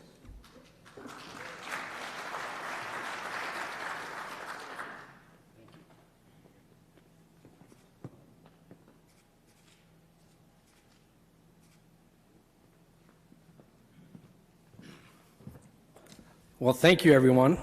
With the weather we have out here today, kind of reminds me of my days of ice racing, where it all started for me. So for those that struggle with the snow, I'm sorry, but it did bring back some good memories for me. Certainly want to thank everybody that's part of the Hall of Fame putting this together. It was great to get the call from Peter because we were teammates back in the day. But the one person, a lot of people obviously help us, anybody in motorsports along the way. The one that was the biggest part would have been my dad. Sorry, a little emotional there, but my dad was inducted in '98. He did a lot of ice racing, a lot of road racing. Growing up in Thunder Bay, we didn't necessarily have the go-karting. I wish we did, because I would have loved to start it when I was 10. So congrats for those that get to. But ultimately, ice racing was the thing that we grew up watching my dad ice race, do some road racing, and we could not wait, between my two brothers, so the three of us, we couldn't wait to be 16 and get a chance to finally go ice racing. And I can tell you still today, if you ask the three of us who is the quickest, be it a one lap and or race distance, you wouldn't get the same answer. So they all think they're quicker, but ultimately, I have to say, my dad was the one. He schooled us all. Even later in the years, he would climb back in, and it was amazing how he just jumped back in that ice racer, and he would just have that flow and the finesse. And that's really, I was fortunate. I always felt very fortunate to be able to race on ice because it taught you to be smooth, patient, slide the car. You had to wait for it. So that really helped me when it went to other things, and obviously, anytime I had a chance to race in the rain. Then we got a chance to go to Powell Motorsports, so John Powell, who I know is in the Hall of Fame, and then I was also a teammate with Peter Lockhart at that time. So here I am, a young kid. I've done this ice racing, finally get in a Formula Ford first at the school, and that next year was going to be F2000. So I have a chance to learn from one of the quick ones, running obviously with John Powell. And it was interesting that he would give me certain advice. So I learned to, ask him how to get around the track, and certainly he was very quick at Motorsports, so I was always trying to figure out where he was quick, where I could gain that little bit. And I remember, I think it was the second race that I won in F2000, we're at San Air, and I'm trying to figure out how to get around San Air, and they're talking about, Peter and John were talking about trail braking. And I'm like, what do you exactly mean by trail braking? And John told me, oh, you're not quite ready for that. Fortunately, I had my dad that I could talk to. So again, that was the great thing, having someone I could go to and say, okay, what do they mean about this trail baking? And it just got the mind going, starting to think about it. And we went on and won that race and had some pretty good success after that. And I know a lot of people help you directly, but sometimes indirectly. And that's where I have to thank Peter, because he had ESSO sponsorship. My dad, being very smart and very good at business, he immediately went after Gulf Oil and said, hey, you have your competitor. So that first year we ran, and I had a little ESSO on the car. That second year, we're going to go back and try to defend the championship in '84. My dad was able to reach out to Gulf and get sponsorship from Gulf Oil. Without that, I don't know if we would have been able to continue, but with that money, we not only were able to do F2000, but we were able to enter the 2 Trans Am races in Canada. So the one picture you would have seen there in the Gulf colors, the Trans Am at Motorsport, again, that was all because of that sponsorship. Now, a little story, here I am, still fairly young, new to the game. I jump in the Trans Am car, we run at Trois Rivières, then we get to Motorsport. That's where I had the most time, certainly on any track. Well, I'm running right up times against Willie T., who is the factory driver, and Greg Pickett. I'm ahead of Greg at that point. So now I have Willie T. talking to me about lines around the track. Quick lesson learned, they don't always tell you the truth because we're talking about what's happening. And I'm asking them, well, what are you doing, when you go up the back straight into turn 8? In the F2000 car, it was flat up over that lip into 8. You wouldn't even think of lifting. Well, in that Trans Am car, with obviously the weight of the car and the horsepower, I'm like, I'm having to get out of it. And Willie tells me he's going flat. And I'm thinking, wow, okay, I've got a ways to go to get that. Well, in the race, we're running towards the front. I'm chasing down for third, and I'm getting closer and closer, and I finally got a little greedy. I went over that lip. By the time the car settled down, turn 8's going that way, I am 3 layers of catch fencing in. I only tell that story. It's not always great to think back of when you've had some accidents and whatnot, but it was a very good learning curve. I realized right then and then I could get a lot of information from other drivers, but don't believe everything. But it also really helped establish that here's this young kid that came in, and I was running up front with their factory drivers, and that's what led to the next year to be able to race. So you might have seen some of the pictures of the Motorcraft Mustang when we won Daytona and Sebring, and I bring that up because obviously that all led to it. But I just had a chance to go to the Daytona 24 Hours. Ford Motorsports called me up out of the blue. So first I got a call from Peter about this, and I'm like, wow, this is interesting. And going back and looking at pictures and thinking of my career, and then they called me up. I didn't realize it was the 40th anniversary from when we won the Daytona 24 Hour in the GTO class. So I actually had a chance to go back down. That same car is now running in the historic class. So I could tell you my wife and my son were with me. They thought that was very funny that now they're calling me historic because I have a car that's racing either vintage and or historics. But it just kind of tied everything in. So I have to admit the last few weeks I've had a lot of different emotions and memories coming back my way because of that.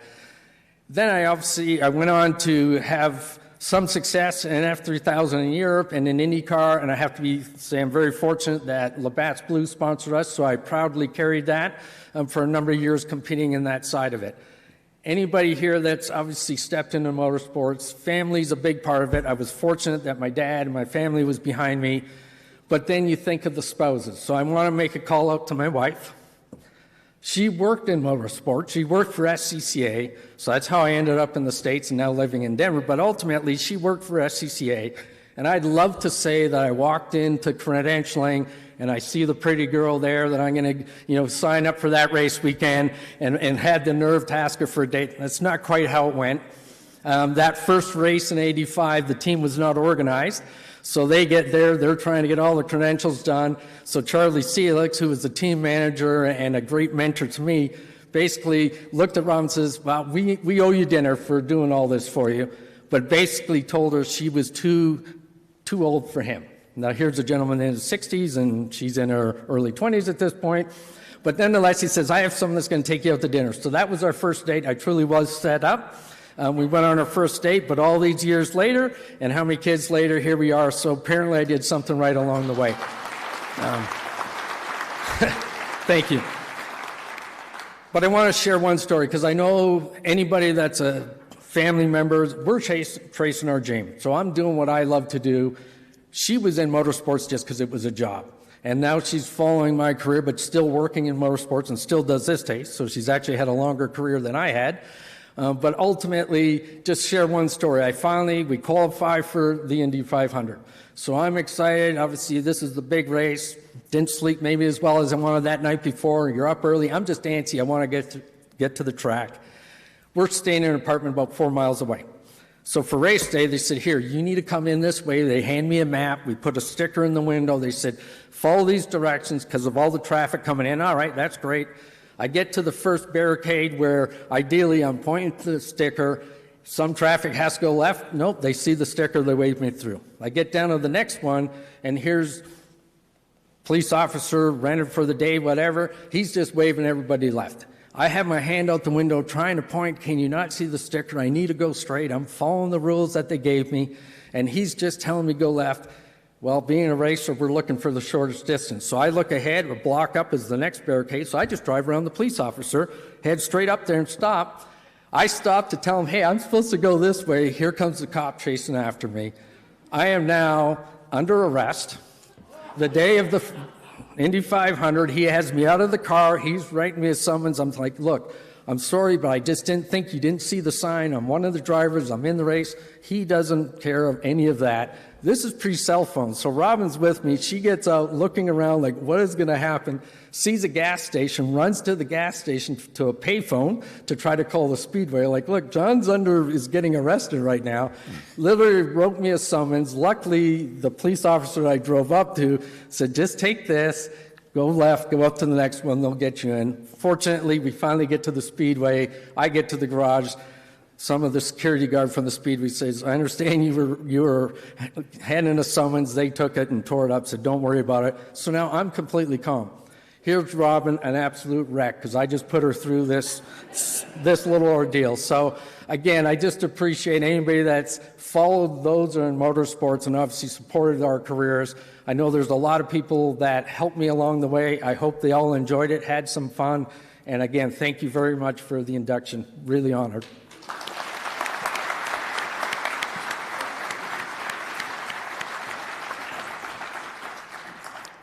Our next inductee, a builder and a big influence on so many. We didn't give up from the beginning to the end, and that's good actually, because there's no way you can afford to relax in these cars. Originally from Scotland, the late Tony Morris Sr. started his motorsports career in motorbikes as a teenager before competing in endurance and rally racing events in the early 1960s. Morris came to Canada in 1967 with a pair of Cooper Minis gifted to him by British Leyland, where he was a test driver. He won the C and D sedan championships from 1967 to 1970 aboard the Minis. Morris then switched to a Camaro Heavy Chevy in 1970 and won regional championships in 1971 and 1975. He won a couple of notable events in the early 70s and became national champion in Sedan A2 in 1974. Morris moved to production class cars in the BF Goodrich Honda Series in 1980. He also competed in Canadian Rally Championships and later raced in the Players GM Motorsport West Series from 1987 to 1992. The thing is that there's some really young guys in the series, and they feel very embarrassed getting beat by an old guy. Outside of the race car, Morris was in charge of the racing division at Dunlop Tire Company during his time in Europe. He was later the team manager for Frank Allers, who won 5 Players GM West Championships. He spent multiple seasons as a head driving instructor and track manager at Westwood Motorsport Park before helping with the design and safety of a new track in Mission, BC following Westwood's closure. Morris was the official Western Canada FIA track safety inspector in the late 1980s and was a key contributor in setting up the Vancouver Indy Street Circuit. He also took care of Porsche Canada's Western media cars and was a TV personality through his show AutoCheck. He was a longtime council member of the SCC BC and was providing tires to Western Canada racers through Circuit Tire. Please welcome Tony Morris Sr. to the 2024 class of the Canadian Motorsport Hall of Fame.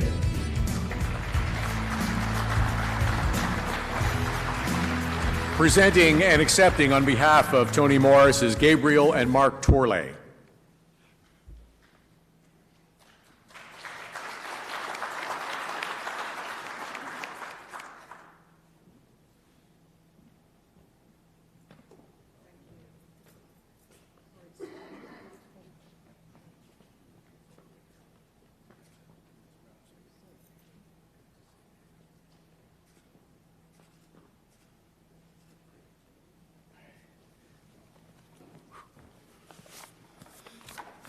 You hear about the joke about the German wiener?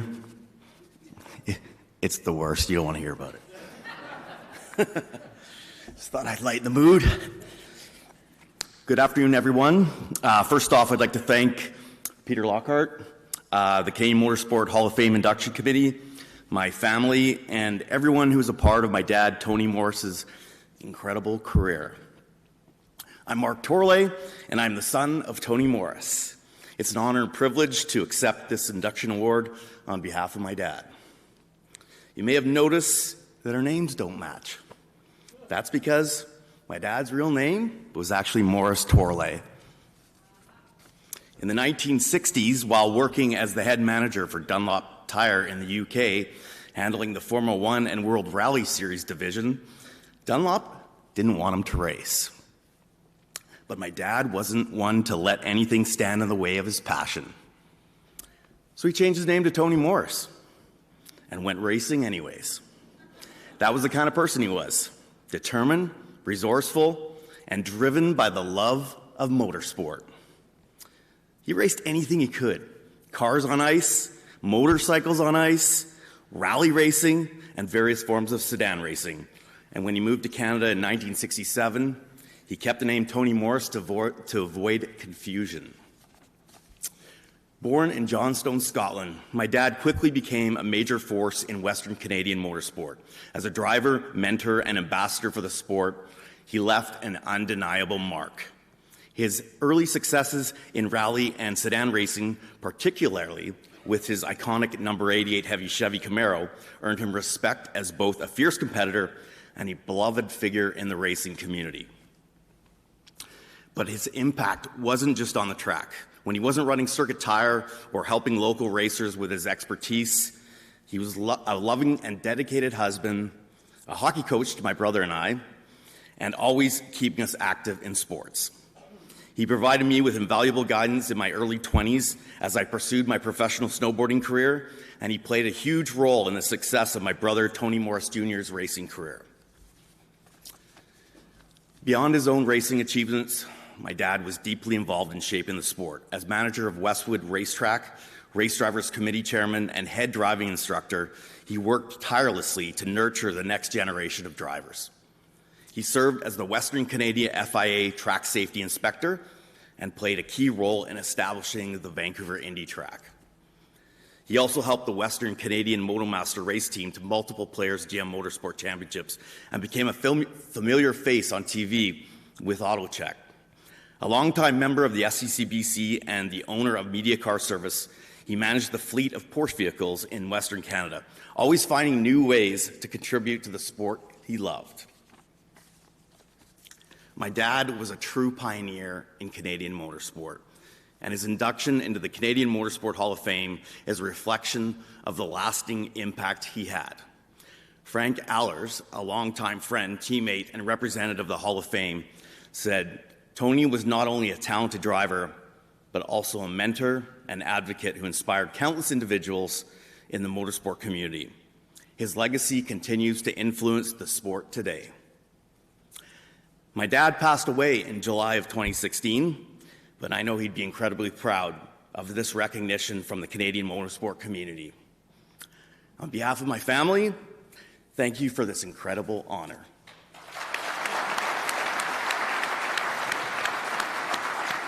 Thank you, Mark.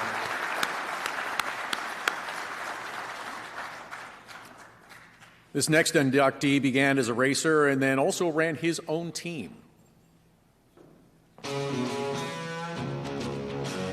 With over 50 years in the motorsport industry, Nigel Mortimer helped boost grassroots road racing in Ontario.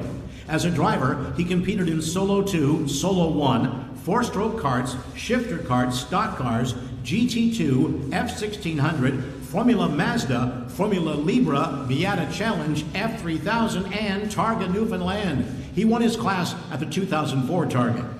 He also won multiple technical and achievement awards between F1600 and the Motorsport Club of Ottawa, including the MCO Lifetime Achievement Award in 1995 and the MCO Driver of the Year in 2004. Mortimer started his own team in 1990, which at one point consisted of 9 F1600 cars and 4 Formula Mazdas, making it the largest race team in Canada at the time. Mortimer Racing won the Ontario Formula Ford Championship 3 straight seasons, from 2007 to 2009. The team also competed in the SCCA Formula Atlantic Series. Mortimer Racing is still active, most recently fielding 6 Formula Mazdas, 4 Miatas, and a pair of F2000 cars.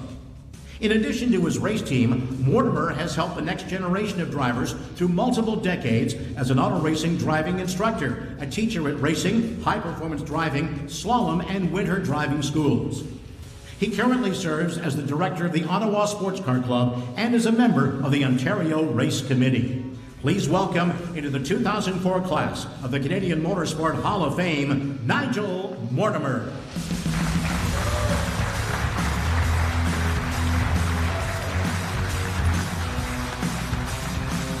Joining Nigel for the presentation of his medal is his son, Adam Mortimer.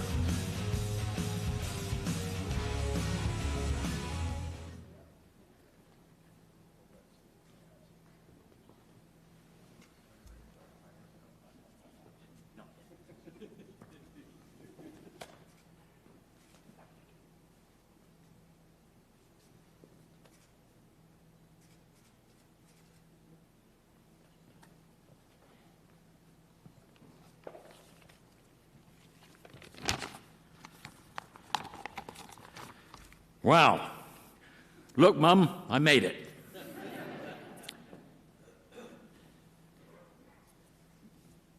I hope that you all here can at some point achieve this. It's amazing. You can't believe it. Thank you to so many of the racing family that are too numerous to mention.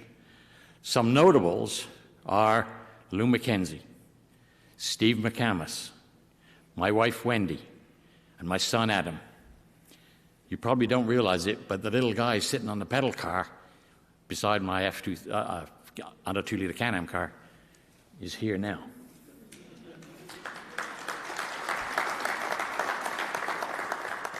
He races one of my Miatas. He wins almost every race.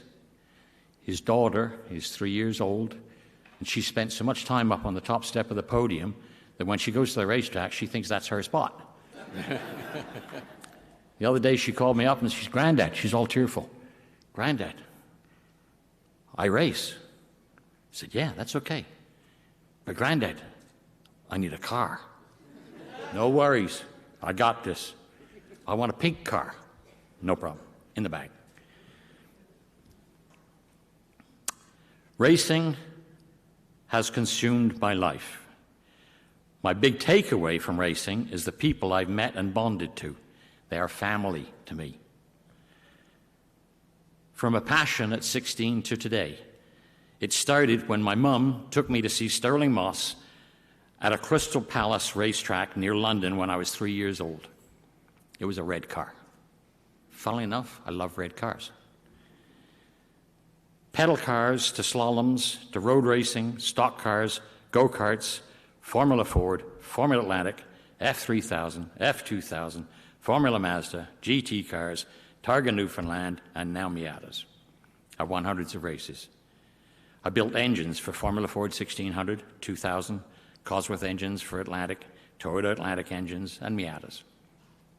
I find it embarrassing when I have to talk about my achievements, but I realize that a lot of you don't know me, so you're wondering why I'm receiving such a monumental award as this. So here goes. I started the Quebec Formula Libre Club. I started the Calabogie Formula Libre Series. I started the Calabogie Miata Series. I helped organize CASC Miata Cup, and now I'm organizing the Miata NASCAR support race at Calabogie this year. That's a first.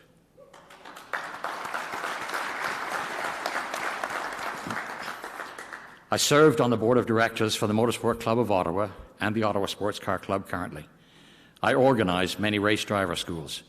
I started a winter driving school for MCO that continued for 25 years, and I helped save a lot of lives. All of my graduates said this should be mandatory. I agree with that, especially when you're driving in Toronto, right? Racing and working on cars also got me noticed by the Federal Department of Transport Canada Road Safety.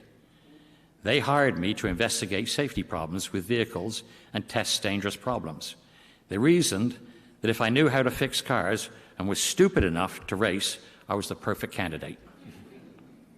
They were right, as I did some crazy, dangerous stuff and lived to write reports about it.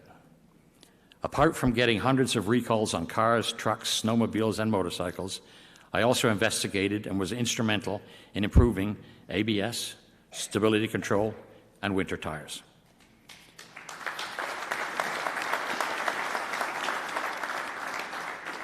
I co-starred in a movie about Lou Mackenzie's racing and the subsequent 12-part miniseries on PBS. I co-starred on Rick Mercer Reports on a winter driver training program. That guy's crazy. We laughed so hard that day, I'm telling you. I starred in winter driving tire training videos. I'm still racing. My race team, Mortimer Racing Group, currently wins almost everything we enter, and that is a huge source of pride for me. So, as you can see, racing is a lifestyle and has been very good to me. I am not done yet and will continue to train crew members and drivers and field a team of cars, Formula cars, and Miatas. Thank you to all of you in attendance here for listening to me drone on. I know it must be tedious. Thank you to the board of the Hall of Fame for bestowing this huge honor on me. I still have no money, but now I'm famous.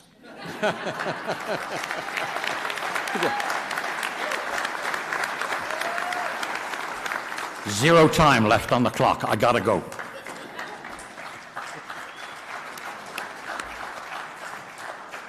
Thank you, Nigel. Congratulations. Our next inductee is being honored as a builder who contributed to many racing careers.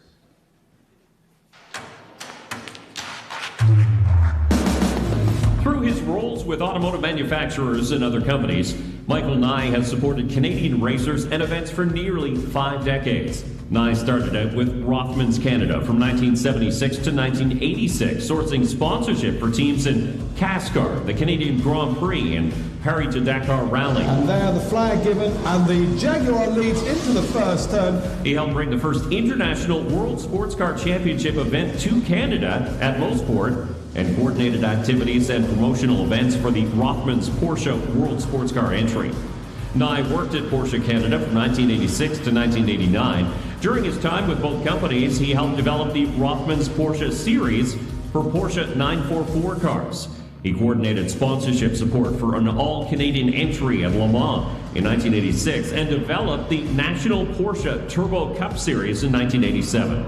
He also assisted Scott Goodyear in getting a factory ride with Audi and established the Porsche Advanced Driving School. Nye then worked for Nissan Canada and Infiniti Canada in the 1990s, helping develop the Nissan Grand Prix of Motorsport and managing a Nissan factory entry in the Firehawk Canadian National Series.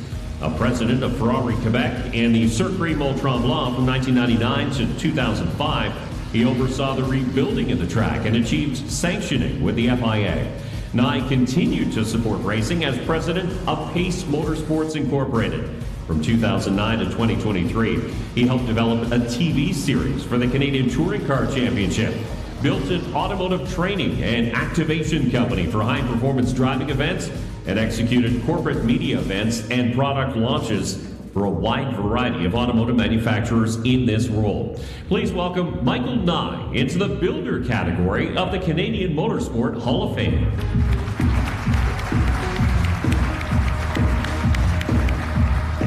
Michael is away and could not be with us to receive the award tonight. Accepting on his behalf as JD presenting is David Booth.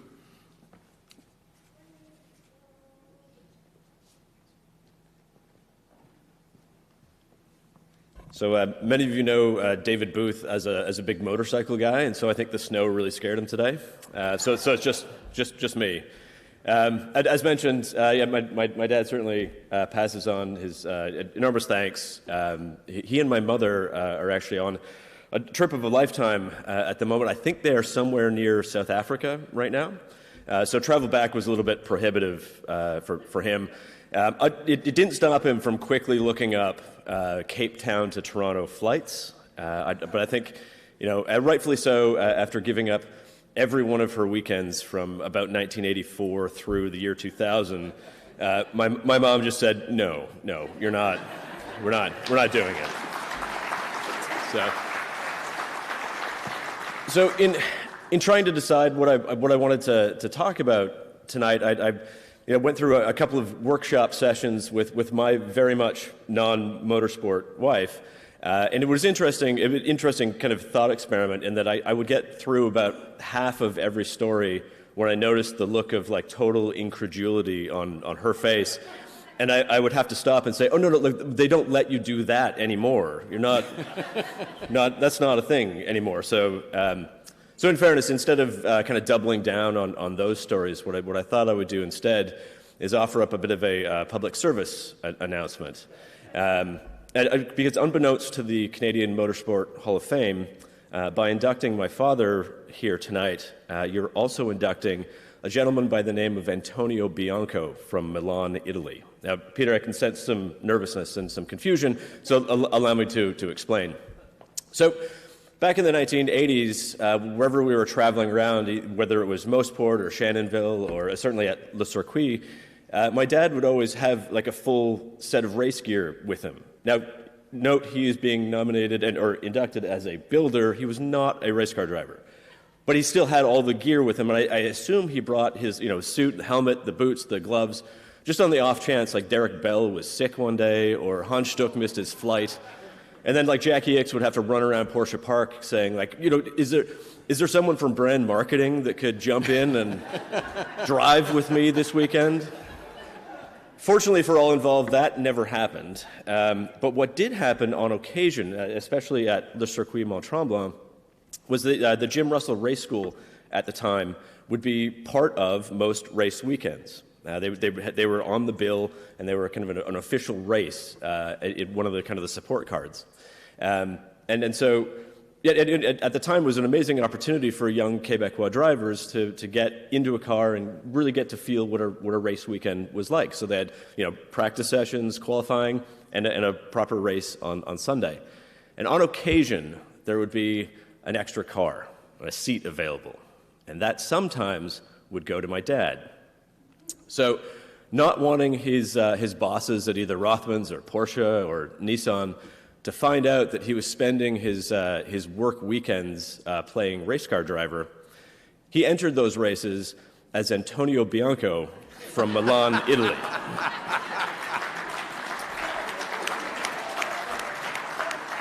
So, admittedly, I thought this was unique, but then I just heard Tony's story, and apparently back in the day you could just call yourself whatever you wanted and go racing. But so, I can sort of hear the questions already. Did Antonio Bianco possess blistering straight-line speed? He did not. But did he make up for that by attacking the corners like Tremblay's famed Namuro with the wild abandon of a young Gilles Villeneuve? Also, no. But was he able to carve his way through the field like a young Scott Goodyear had done in his Pop 84 944 Turbo that same weekend on that very same track? Absolutely not. Though Antonio qualified last, and that is very much where Antonio Bianco finished. However, at the end of the day, sitting on the grid, sweating and exhausted, did any driver that weekend have a bigger smile on their face? Absolutely not. So thanks very much to the Canadian Motorsport Hall of Fame. It's an incredible honor for my father and our family. We truly appreciate it. Thank you very much. Thank you, JD. Our next inductee is in the media category and has helped many of us media members out of a jam.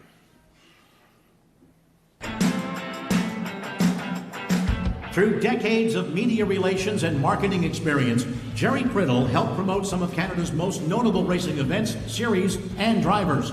He started his career at Wheelspin News and Motorsport Park between 1979 and 87, before holding various roles for the Priddle Event Edelman Group from 1988 to 96. Is Emma going to get him? There's your leaders in the back straightaway. He managed PR, ticket sales, and the Event Media Center for the Toronto and Vancouver Indy races for several seasons, while holding a similar role at the 1988 and 89 F1 Canadian Grand Prix. Priddle was in charge of media relations for the Players GM Series East and national events for 5 seasons, while also being a key member with the Players Driver Development Program in the mid-90s, which included media training for drivers. With Edelman, he managed the Players Kart IndyCar PR team for 3 seasons, including media relations for Canadian Motorsport Hall of Fame Jacques Villeneuve during his Indianapolis 500 and championship season in 1995, and for the late Greg Moore. Priddle was the Director of PR and Advertising for Bridgestone Canada from 1996 to 2002, managing F1-related and IndyCar programs in Canada, including sponsorships and hospitality at Canada's F1 and IndyCar events. He also worked with the Bridgestone Racing Academy. Priddle then joined Motorsport as Vice President from 2005 to 2010, overseeing marketing, PR sales, sponsorship, and hospitality programs. They make contact! Elliott spins the 3! Across the stripe he'll go! Elliott wins in Canada! In 2011, Priddle created his own company, Accelerate Marketing and Communications, where he continues to work with the historic track now known as Canadian Tire Motorsport Park. Please welcome to the media category of the 2024 class of the Canadian Motorsport Hall of Fame, Jerry Priddle.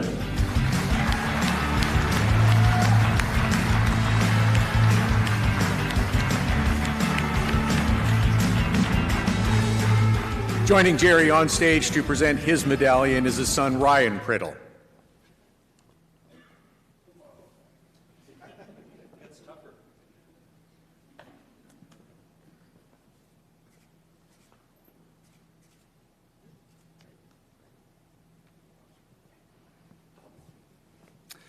Thank you, Peter, and thank you to Joel. I just saw him there a minute ago, and Eric Thomas for that wonderful video. It sure brings back a lot of memories. And I want to open with just a few more thank yous. First of all, to the Hall of Fame's board for your time and dedication celebrating Canada's motorsport heritage through events like this. Next, to the selection committee for considering my time in the sport worthy of joining the honored members who have been inducted into the Hall over the past 30-plus years. A big congratulations to all of the other inductees being recognized here today. We'll always have a special bond as the class of 2024. This truly is a great honor for me. Unlike many of the Hall's inductees, though, I didn't race, I didn't crew, I didn't run a race team, a series, or a track. But what I did do was help tell the stories of those people, those sponsors, and the tracks through public relations campaigns. And I ran marketing programs that helped bring the fans out to the events. But like any successful race team, I didn't do it alone. And, you know, looking at some of those players racing stuff, we had a huge team that worked on that. And it was with the support of the media, with creative agencies on the advertising side, suppliers, and many dedicated co-workers who went above and beyond to help me and help everyone get the job done right. And I'll forever be grateful for their efforts and, in many cases, their friendship. I've had the good fortune to work on some of the biggest motorsport events in Canada, and as you can imagine, I've had some amazing experiences along the way.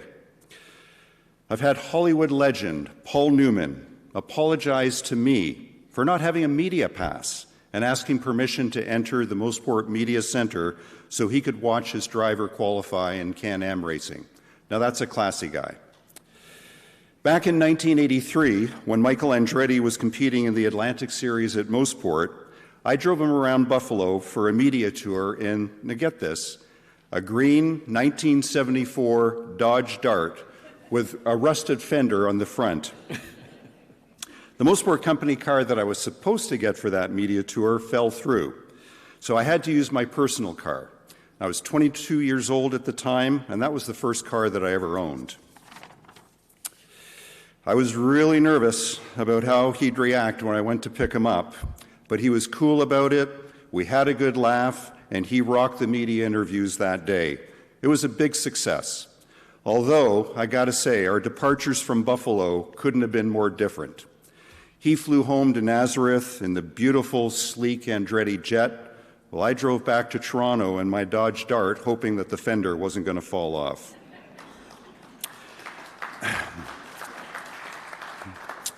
I've worked with Jackie Stewart at the Monaco Grand Prix and done events with the likes of Mario Andretti, Emerson Fittipaldi, and Canadian greats like Ron Fellows and Jacques Villeneuve.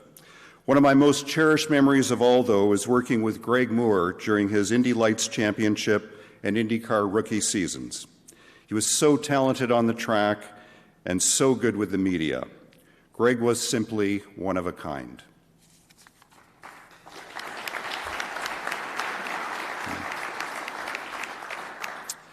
I've been blessed to work for some great bosses and work with some great bosses over the years. Pete Chapman at Wheelspin News, who gave me my first full-time job in motorsport. Harvey Hudis, the legendary Motorsport owner and president. Al Policy, Don Gauthier, and Trevor Hoskins at Bridgestone. And Miles Brandt, CTMP's president. And then there's the boss who I also called Dad, Sid Priddle. Sid, who was inducted into the Hall in 2017, is the reason I grew up with a love of racing, which later led to a career in motorsport. In 1987, he invited me to join him at his agency, a new PR agency that he was launching. He had one client at the time, but oh, what a client. It was the Molson Indy Toronto, and I leapt at the chance. Shortly after, more assignments came from Molson, General Motors, and Players Racing. And working with Sid was a PR masterclass, and I learned so much. My mom, Betty, and sister, Deanne, also worked with us on Players Racing and Molson Indies, while my brother Stuart was on the brand side at Molson. So to Sid and Betty, who are watching from home, thank you for all that you've done for me. And thanks to Deanne, my sister, for nominating me. Here I am, Dee?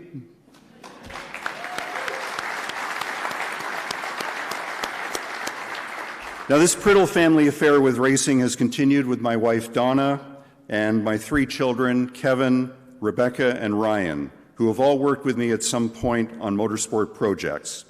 Donna first helped me while we were dating, and I was a summer intern at Wheelspin. We'd travel to short tracks, including Flamborough, doing Wheelspin promo nights in the company's old beat-up station wagon that we dubbed the Blue Pig. There were long days and there were late nights, but Donna never complained. And lucky for me, she agreed to marry me a few years later. Over the years, Donna held down the fort with 3 children while I was away working race weekends. And there were a lot of race weekends. This is the nature of our sport. And I love her for that and so much more. So it's a real joy for me to share this special moment with her and my children, including Becca, who's watching from home in Calgary. In closing, I want to express how thankful I am to be here today, celebrating our great sport and country with all of you. So take care, everyone, and have a good night.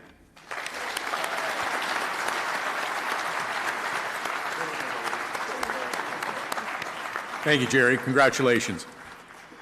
Up next, it's not a single person, but it's a very successful team. When it's over, I'll sit on the porch, but right now I'm just trying to win every race I go to. After starting their motorsports careers separately, Bob Reynolds, Pat Reynolds, and Roger Bateman joined forces to go on a successful 20-year run with their Showdown funny car team. The Calgary, Alberta trio got involved in the sport as owner-drivers in the early to mid-60s, before Bob and Pat started working together in 1976 as co-owners of an NHRA Econo funny car. They spent 4 seasons together with Bob as a driver. The duo combined efforts again in 1983, partnering with Roger Bateman. As a group, became co-owners of the NHRA Top Alcohol Funny Car. Bob served as crew chief, Pat as a crew member and team manager, and Roger as a driver. Right on the nail for Bateman. 5:03 reaction. The Showdown team went on a 2-decade run, securing 6 Canadian NHRA Open Championships, 2 AHRA World Championships, and the 1998 NHRA Division 6 Top Alcohol Funny Car title. Bob won the 1998 NHRA Division 6 Sportsman Crew Chief of the Year award during the team's championship run. The trio also won a notable event down under, taking home the Australia Funny Car Challenge in 1989. The Showdown team was consistently competitive and a regular winner in NHRA divisional racing, picking up multiple track records in Western Canada and the U.S. along the way. The team raced at many tracks across BC, the prairies, and the Western U.S., while Bob and Roger also went south for roughly 5 races each winter in Puerto Rico and Aruba between the late 1980s and 2001. The trio went their separate ways after the 2003 season, with Bob serving as a crew chief on various top alcohol funny car teams through 2010. Roger raced and then crew chief various cars in the NHRA Divisions 5, 6, and 7 till 2021, winning 3 NHRA Division 5 Top Alcohol Funny Car Championships and the 2009 IHRA Rocky Mountain Nationals. Ladies and gentlemen, please welcome the Showdown Funny Car team into the 2024 class of the Canadian Motorsport Hall of Fame.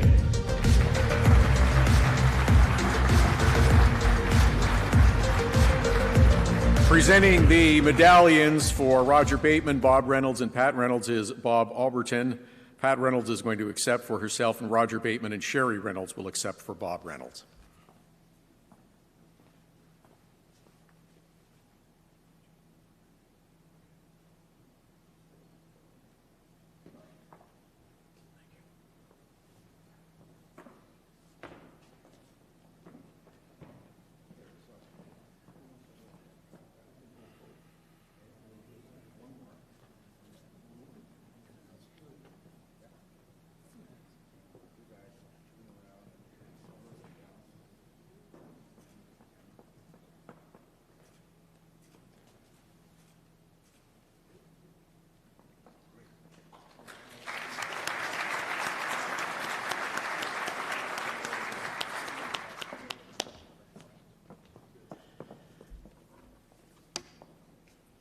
Hi, my name is Pat Reynolds. I don't have anything written down, but I'd like to thank the committee for voting us in to the Canadian Motorsport Hall of Fame.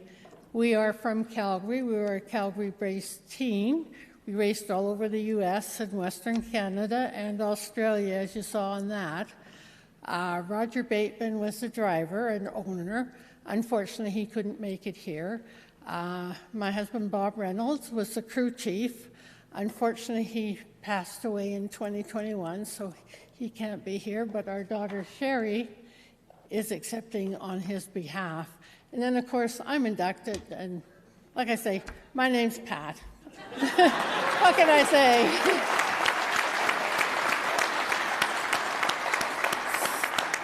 So as a race team, I've been involved in drag racing for about 39 years. Bob and Roger it was like 50 years for them. Bob and I started out on our own, and then we got together with Roger, and we, what do you want to say, formed a great racing team. We were based out of Calgary. We didn't have, what do you want to say, the big trailers that race cars do have now. But you know what? Bob used to say, you don't race trailers. Spend the money on the race car.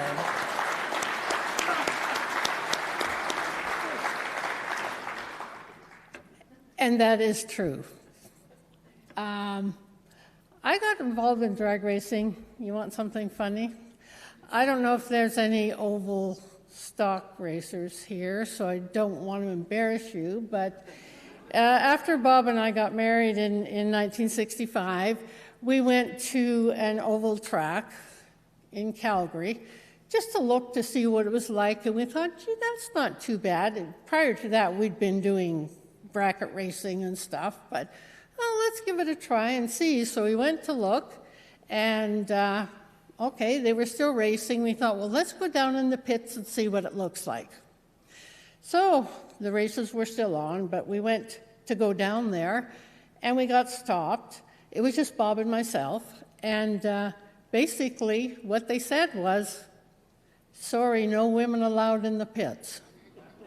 So you know what? Bob and I left immediately. We've been into drag racing, and we loved it, and we succeeded very well. That's how I got into drag racing.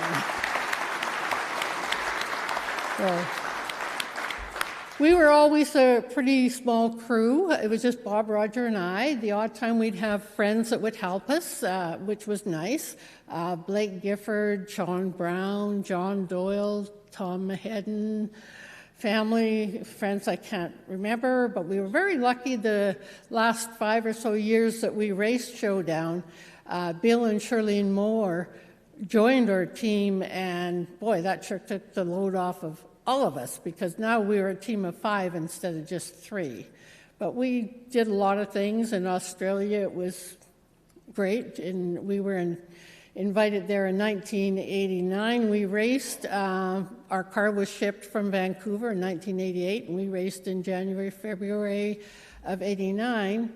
But I want to tell you one interesting thing dummy, Pat, did. Part of the deal was, you know, the car goes down, I back it up and put the hatch down and then stand back, and then when he races, I get in the tow vehicle to bring him back, whatever, and then Bob comes back, and what do? I get in the wrong side of the car, because we're in Australia and you drive on the other side of the street. That was very embarrassing, but needless to say, it happened. I got out, went to the right side, and I was good. Showdown, like I say, we didn't have big sponsors or whatever. We did really well, though. And we'd go up to racetracks. I'm almost out of time, but the first time our first funny car, we put it in Roger's altered trailer and we ramped it up. We went to Boise, Idaho to race at a points race, and we said, oh yeah, we're here, funny car. They look at the trailer and they say, no, okay, well, I'll take you to the pit area and show you where you should pit. They stood there until we unloaded the car to make sure it was a funny car. When we went to Phoenix, we had a longer trailer, but not the big trailers that everybody else had, and they set us in the pit area away from all the other alcohol funny cars. And we're walking up to and see all the other races that we normally race against, but that's because they didn't know us, right, in Phoenix. But anyway, we didn't know you were here. We didn't see you. Oh, we're way back there, you know, and when we were inducted into, well, not inducted, I'm sorry, when we won the Division 6 NHRA points race, which was very important to us in 1998, Bucky Austin was the one that was going to introduce us on the stage and tell all about us, and you know what he said? Every time that damn yellow pickup truck pulled into the pits, I was mad. And that was because we didn't have the big trailer, we didn't have the tow vehicle, but we beat the big guys. That's all I got to say. My time's up, and I can just say that Bob, even Roger, and myself, we love drag racing, and thank you to everybody. Sorry I went over.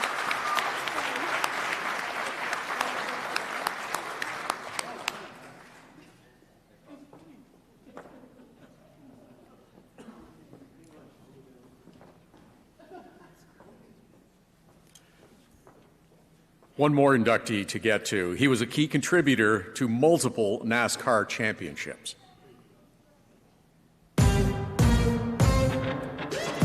Starting at short tracks in native Canada, Murray Tiem advanced his motorsports career to a long-standing role with one of NASCAR's premier teams.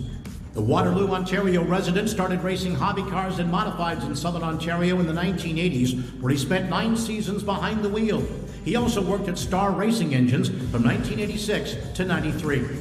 Tiem crewed for Canadian driver and Canadian Motorsport Hall of Famer Peter Gibbons in ARCA and CASCAR in 94 and 95 before moving to North Carolina to pursue a career at the sport's highest level. He joined Hendrick Motorsports as a fabricator, progressing from shop to the track, where he was a tire changer for Terry Labonte. He also worked the pits for Ricky Craven and champions Jeff Gordon and Kyle Busch. Tiem continued to work as a crew member and fabricator across the 3 major NASCAR touring series while becoming the aero specialist at Hendrick. He helped the team transition to the NASCAR Cup Series current spec car and was part of 13 Cup championships with Hendrick. Away from the shop, he started Pit Crew for Kids, part of the Hendrick Marrow program that visits the pediatric bone marrow unit at Duke University Hospitals. He also won the Papa Joe Hendrick Award in 2019, an award of excellence that's voted on by company employees. Outside of his working hours at Hendrick, he started his own race team, winning the car's Super Late Model Championship in 2015 as crew chief with his son Cole driving. Please welcome into the 2024 class of the Canadian Motorsport Hall of Fame, Murray Tiem.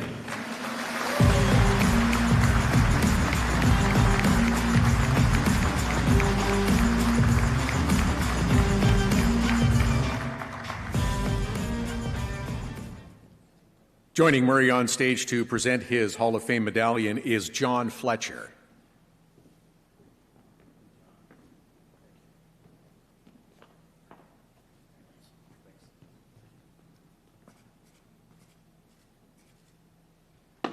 Murray, just before you say a few words, we have another video that we want to play. Murray, congratulations on being inducted into the Canadian Motorsports Hall of Fame in 2024. Well deserved. Man, I just think of all the things that you've accomplished in your life in motorsports, and I just think to how long that you've been contributing to Hendrick Motorsports' success. Across the board, you're just one of the smartest, greatest teammates that I know that we've ever had here on our campus at Hendrick Motorsports, and still relying on you today. So thank you for keeping that legacy of the 24 car and the role that you're playing there alive and well, and bringing success to all of us at Hendrick Motorsports as you have for so many years. Well deserved, buddy. Congratulations.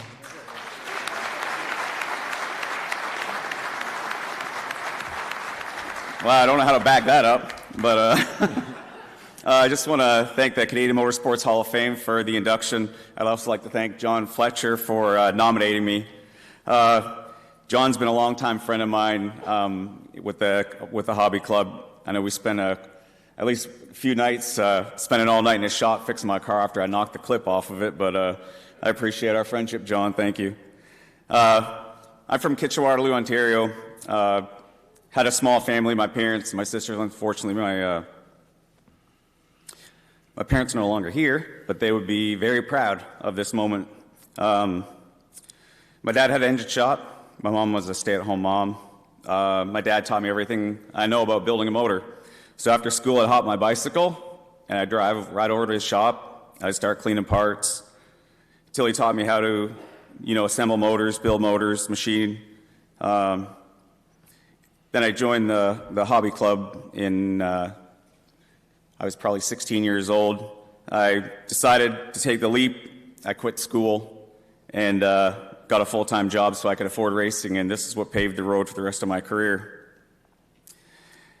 I raced in the hobby club for, I think it was 8 or 9 years, and made the best memories. I know John said he had a curfew at Flamborough Speedway at 11 o'clock, but we blew through that thing many nights. I know we, Al Haringas here, Steve Laking, Scott Shaw, John, a lot of us, we would finish racing, all the late model guys, super late model guys, the guys in the hobby club, and we'd be there until the sun would come back up in the morning, just talking about racing, having a couple beers, and laughing. We had a great time. The hobby club was a super great series. We did a lot of traveling through Michigan, Canada, and I met the most amazing people, and that's what kept me in the sport for so long. I think it was 93 or 94, a friend of mine, Marty Gaunt, and I, my wife Wendy and her sister Nancy, we decided to go to a NASCAR race in Charlotte. So we went down there and got to the hotel, and I met a guy named Peter Gibbons from Stouffville, Ontario, another inductee. Peter was racing the NASCAR Sportsman Series and needed some help, so he asked Marty and I if we would help him. The only problem is Peter didn't have a lot of money, and he decided that because he couldn't afford pit passes that I would fit in the trunk of his car and he would sneak me in the infield. So I crawled in the trunk of Peter's car. We rode through the tunnel. They opened the trunk, and that changed my whole entire life. The spectacle of live NASCAR racing was something that I always wanted to do, but I never really understood it until I got there that day. And when I saw what was going on, I decided that's where I wanted to be for the rest of my life. So Wendy and I moved down, and I started working for Peter for the next few years until Peter lost some sponsorship. I was forced to get another job, and I decided to look into Hendrick Motorsports. I started at Hendrick Motorsports October 1st in 1996, and I continue to still be there today. I think it was my kids were 8 years old. I decided I was going to, aside from building cars at night, which I did quite often, I build a lot of Xfinity cars, late models. I decided to buy some go-karts for my kids. We raced in WK Series. We won a ton of races, won a bunch of championships. And I decided that maybe we should just keep moving forward with it. So when my oldest son turned 12 years old, I put him in a full pro late model, and we started racing in the Cars Tour. When he was about 15, I think, maybe 16, we won the Cars Tour Championship, the Super Late Model Championship. Even though I worked day and night, I still found time to race with my kids, stay up all night, travel. Wendy put up with all the crazy ideas that I had. And, sorry. Still today, still build cars for Hendrick Motorsports. I work solely on the 24 car, which I've done a lot of stuff there, but I continue to work on the 24 car. I just want to thank everybody who's helped me along my way. This award's not just for me, but it's for all the people that helped me get here. I'm a little bit modest. I don't like to talk a lot about what I've done or how far I've came in my whole life, but the people that have molded me who I am today is why I'm here, and I'm very appreciative of it. I want to thank my wife, Wendy, my 2 kids, my son, Ryan, here. He's an artist. He's a helmet painter, and he made the trip with us. My mother-in-law was supposed to come tonight, and I don't know if anybody saw me up there crying because my oldest son works for Joe Gibbs that works on Denny Hamlin's car, and he was in Daytona Beach all week. He was supposed to be there for the Daytona 500 tomorrow, and he showed up here tonight Thank you, Cole.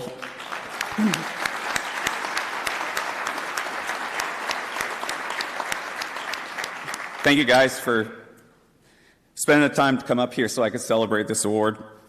Thank you to the Canadian Motorsports Hall of Fame. I want to thank all the other inductees tonight. Congratulations.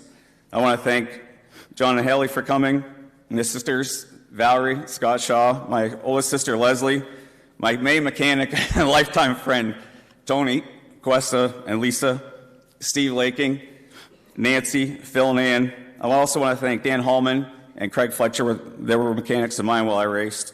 I want to thank everybody for tonight. I can't express how much this award means to me, and I'm very appreciative. Thank you all.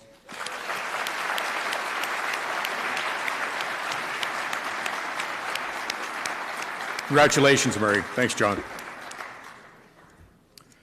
In addition to the worthy candidates and inductees celebrated from Canada, the Canadian Motorsport Hall of Fame also has an international category to recognize significant accomplishments by individuals, companies, and organizations from around the world who have achieved outstanding success in motorsports.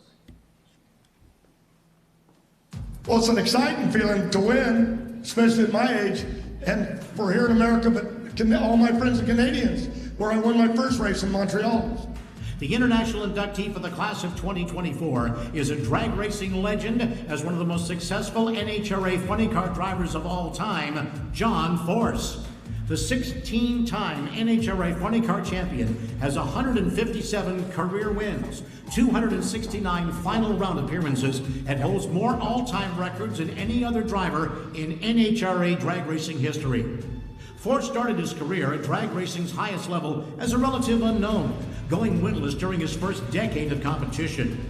He made his first career final round appearance in 1979, but he went 0-for-9 in his first stretch of final round appearances.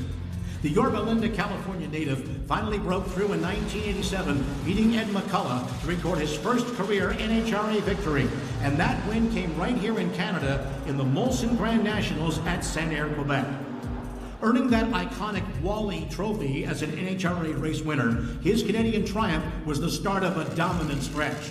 Force in his Castrol GTX funny car would make numerous appearances to sell out crowds at St. Thomas, Ontario Dragway for years during the 1990s. Force won at least one NHRA funny car event for 22 consecutive seasons from '87 to 2008. He won his first NHRA Funny Car Championship in 1990, which he successfully defended the following year. He then went on a stretch of 10 straight championships between '93 and 2002. His most recent title came in 2013, where he became the oldest NHRA World Champion at the age of 64. Force has experienced no shortage of milestone moments throughout his career. He surpassed Don Prudhomme's record of 35 funny car victories in 1994, during a season where he won 10 times. He surpassed Bob Glidden's NHRA career victory record in 2000 with his 86th win. In 1996, Force became the only drag racer to be named Driver of the Year, and that's an award that covers all forms of American auto racing. Force has been a constant top 10 points finisher across recent decades and has qualified first in 167 NHRA funny car national events. His best career elapsed time, 3.820 seconds. His best career mile an hour, 337.33. Outside of the race car, John Force is pure showman. When he climbs out of his hot rod, as he calls it, win or lose, when the TV mic is in his face, he always entertains far beyond the price of the ticket. No wonder it didn't blow up. It should have blown up. Don't care. It's got that great oil in it, that one. Joining a long list of drag racers in the Canadian Motorsport Hall of Fame, please welcome into the international category for 2024, John Force.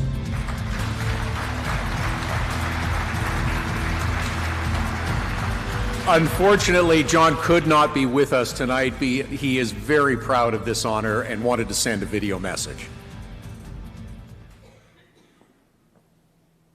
Hi, I'm John Force, 16-time funny car champion, and I'm sorry that I can't be there with you tonight there in Canada. This is the Canadian Motorsport Hall of Fame, and I'm excited to be here for this induction. If you look at John Force Racing, we've got over 23 championships, and 16 which I have. So when I got hurt last year in Richmond, I was hospitalized, and I spent 4 to 5 months in the hospitals, going to different ones, and but I was lucky, and I recovered, but I'm still under recovery right now. All my sponsors recognize that. Jack Beckman, that won 2 championships, ended up driving the B car, finished second in the points last year. And also, Austin Prock, who's worked for me for years, ended up driving Robert Height's Auto Club Chevrolet. So he won his first championship this year, and we're really excited about that. So where it's going to go, who knows, but we keep trying. Love the racing, love the people, love the fans. To be an inductee into the Canadian Motorsports Hall of Fame, I'm very proud of that and honored. I love the Canadians. I've been up there in Montreal. I've been all over from one end of the country to the other. Edmonton and Calgary and different places that I've been. So I'm very honored for this induction. And I want to thank all of the people in this room that are being inducted. This is really an honor, and I'm really proud to be a part of it, and especially in Canada. It's a great place to go race. It's a great place to live, and hell, who knows where I'll end up. Maybe up there in Canada with you all someday. So I'll let it go at that, and I want you to enjoy your evening, and congratulations again, and thank you for the Canadian Motorsports Hall of Fame for inducting me, and to all of you winners, God bless you. Todd. John, if you're watching on live stream, we'll be sending this down to you and some programs and what have you. And I'd like to thank Ashley Hood for all that she did to help us celebrate John. Very hard. Obviously, John can't be here, but Ashley went way out of her way to assist us in making this award possible. So thank you, Ashley.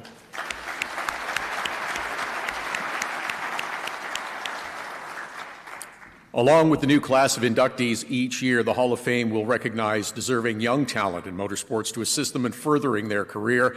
Once again this year, the Canadian Motorsport Hall of Fame Rising Star Award is supported by JMF Motorsports. JMF Motorsports will provide the Rising Star winner with a $25,000 contribution to their motorsports program.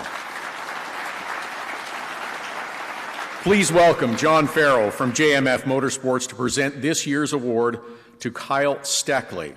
Kyle had a bit of a rough go this afternoon in the ARCA race, but for John. Accepting the award on Kyle's behalf is Dale Waddle, one of Kyle's very first sponsors. Please welcome them. So thankful for APC Auto Parts and everyone who lets me come out and do this, and coming from the back was a blast. The 2024 Canadian Motorsports Hall of Fame Rising Star Award, presented by JMF Motorsports, goes to Kyle Steckley. The Millerton, Ontario stock car racer traveled across North America well over 25 times. The 19-year-old has continued to improve his craft as he takes on the best in both Canada and the U.S. The Ontario racer drove his APC late model to the winner's circle 4 times, went on to capture his second championship in 3 years in the prestigious late model series. Logging close to 100,000 kilometers on the family pickup truck, Steckley took on some of the best American competitors while racing in the ASA Stars National Super Late Model Series. The new kid looked very much at ease in the Super Late Models. He won big at the Redbud 400 at Anderson Speedway. His talent behind the wheel, along with his mechanical prowess, learned from the family race shop, propelled Steckley to win the ASA's Rookie of the Year title, along with second overall in points. Kyle Steckley said, I do not want to be leading on the last lap of this race. I want to be in second place. I've seen how these races end. Kyle made 3 starts in the NASCAR Canada Series in 2024. He piloted his 22 racing machine to a feisty podium finish in the opening round at CTMP. While the goal in 2025 is much the same. Race in the upper echelon of stock car racing in North America and take home as many wins as possible. Ladies and gentlemen, please welcome the 2024 JMF Motorsports Rising Star, Kyle Steckley.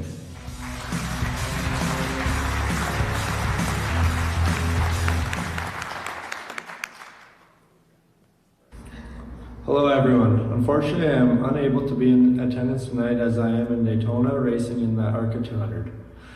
I'm honored to be selected as the 2024 Canadian Motorsports Hall of Fame Rising Star Award. The award has meant a lot to me ever since my dad got inducted into the Hall of Fame back in 2018, and Raphael Lessard was the Rising Star that year. I followed along his journey through the ranks and up into the NASCAR Truck Series, and he was someone I always looked up to. So now, to this day, to be selected as a Rising Star is really special, and I'm really appreciative of the Canadian Motorsports Hall of Fame and John Farrow for putting this award together. And you know, it's been something that's been a journey for sure, and I'm really thankful for everyone who's helped me get to this point. I've obviously have a lot of support, or else I wouldn't be here today. So I've got to thank my parents, my whole family, really, my mom, my dad, my sister, for putting endless hours into this racing journey, along with obviously all my crew, everyone who helps out on the cars and makes the cars as fast as they are for me, and then obviously the sponsors, people like AW Millwrights and Herb Transport, who have been with this technical name since before I was born, and then newer partners like APC Auto Parts Centers, who have played a huge role in my racing career and gotten me to where I am today. So without people like that, I definitely wouldn't be standing here right now. So I'm definitely appreciative of John Farrow for putting in some money with JMF Motorsports, and I'll be able to put it to good use in progressing my racing career down south. I've just signed a 3-year driver development deal with Red Jones Racing and plan to continue my super late model journey and hopefully move into ARCA and NASCAR trucks and beyond throughout the next couple of years. I've got to just really appreciate everyone who's gotten me here. I'm thankful for this, where I am today, and everyone who's helped me out. So appreciate the Canadian Motorsports Hall of Fame, like I said, for putting on this award, and I wish I could be there tonight, but everyone have a fun night, and cheers.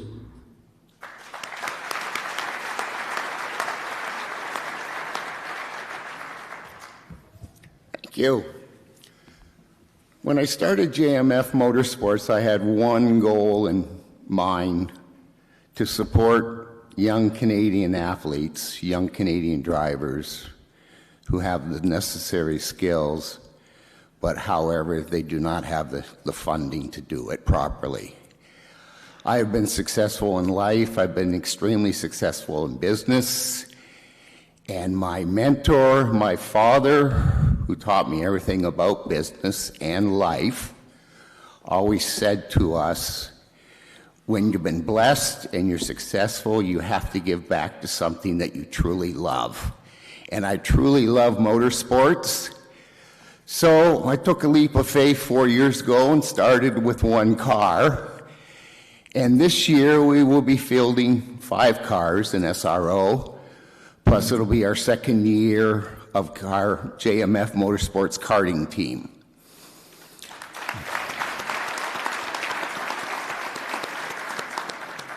I've put together a world-class team, great leaders, great executives who have taught me everything about racing because I was too busy working.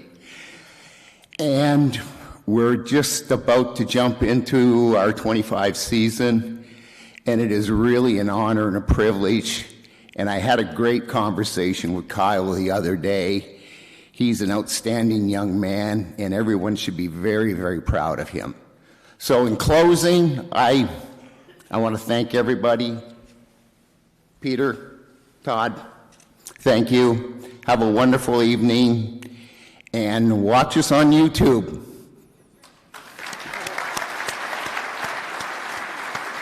Thank you, John. Thank you for your support of young racers to help them further their career. Let's welcome back Peter Lockhart, the chair of the Hall of Fame, for a couple of quick closing remarks. Well, the clock is off, so I can go. Free for all, right? Right? Oh, you got the flag. Well, a few takeaways from this evening is that motorsport is one huge family, and we've welcomed some really successful people into the higher level of it by recognition. It's a wonderful thing that we are able to do at the Hall.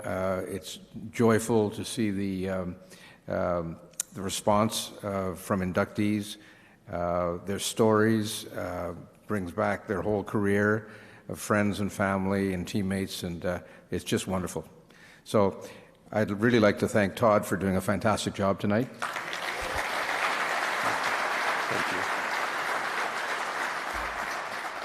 Thank you, Peter. I appreciate it. It's a pleasure to be here. Thanks for having me back again. Congratulations to the class of 2024 on your induction into the Canadian Motorsport Hall of Fame. Thanks for giving so much of your spirit to our sport. Thank you for your excitement and joy that you brought to so many, and for helping to inspire the next generation. I get excited watching young people being drawn towards racing and motorsports. You can see it in their eyes. It's the same wonder, it's the same excitement and joy that I felt when I got sucked into this intoxicating life. Let's please all keep doing what we're doing to help nourish and encourage this, among others. Reminders, the silent auction bidding will continue. You will see the countdown clock outside. When the clock hits 0, the silent auction closes. So as you disperse, head to the bar for a little socializing. Please keep an eye on the clock and keep an eye on your bids. When the clock hits 0, the auction will close. As mentioned, the bar will remain open, but we remind you, if you are choosing to enjoy a drink, please do it responsibly. To our inductees, before you depart, please come back up to the stage for a group photo. We need a group photo of everyone, please. And thanks, everyone, for joining us tonight here to celebrate Canadian motorsports. Thank you so much for coming. Have a great rest of the evening. We'll see you upstairs.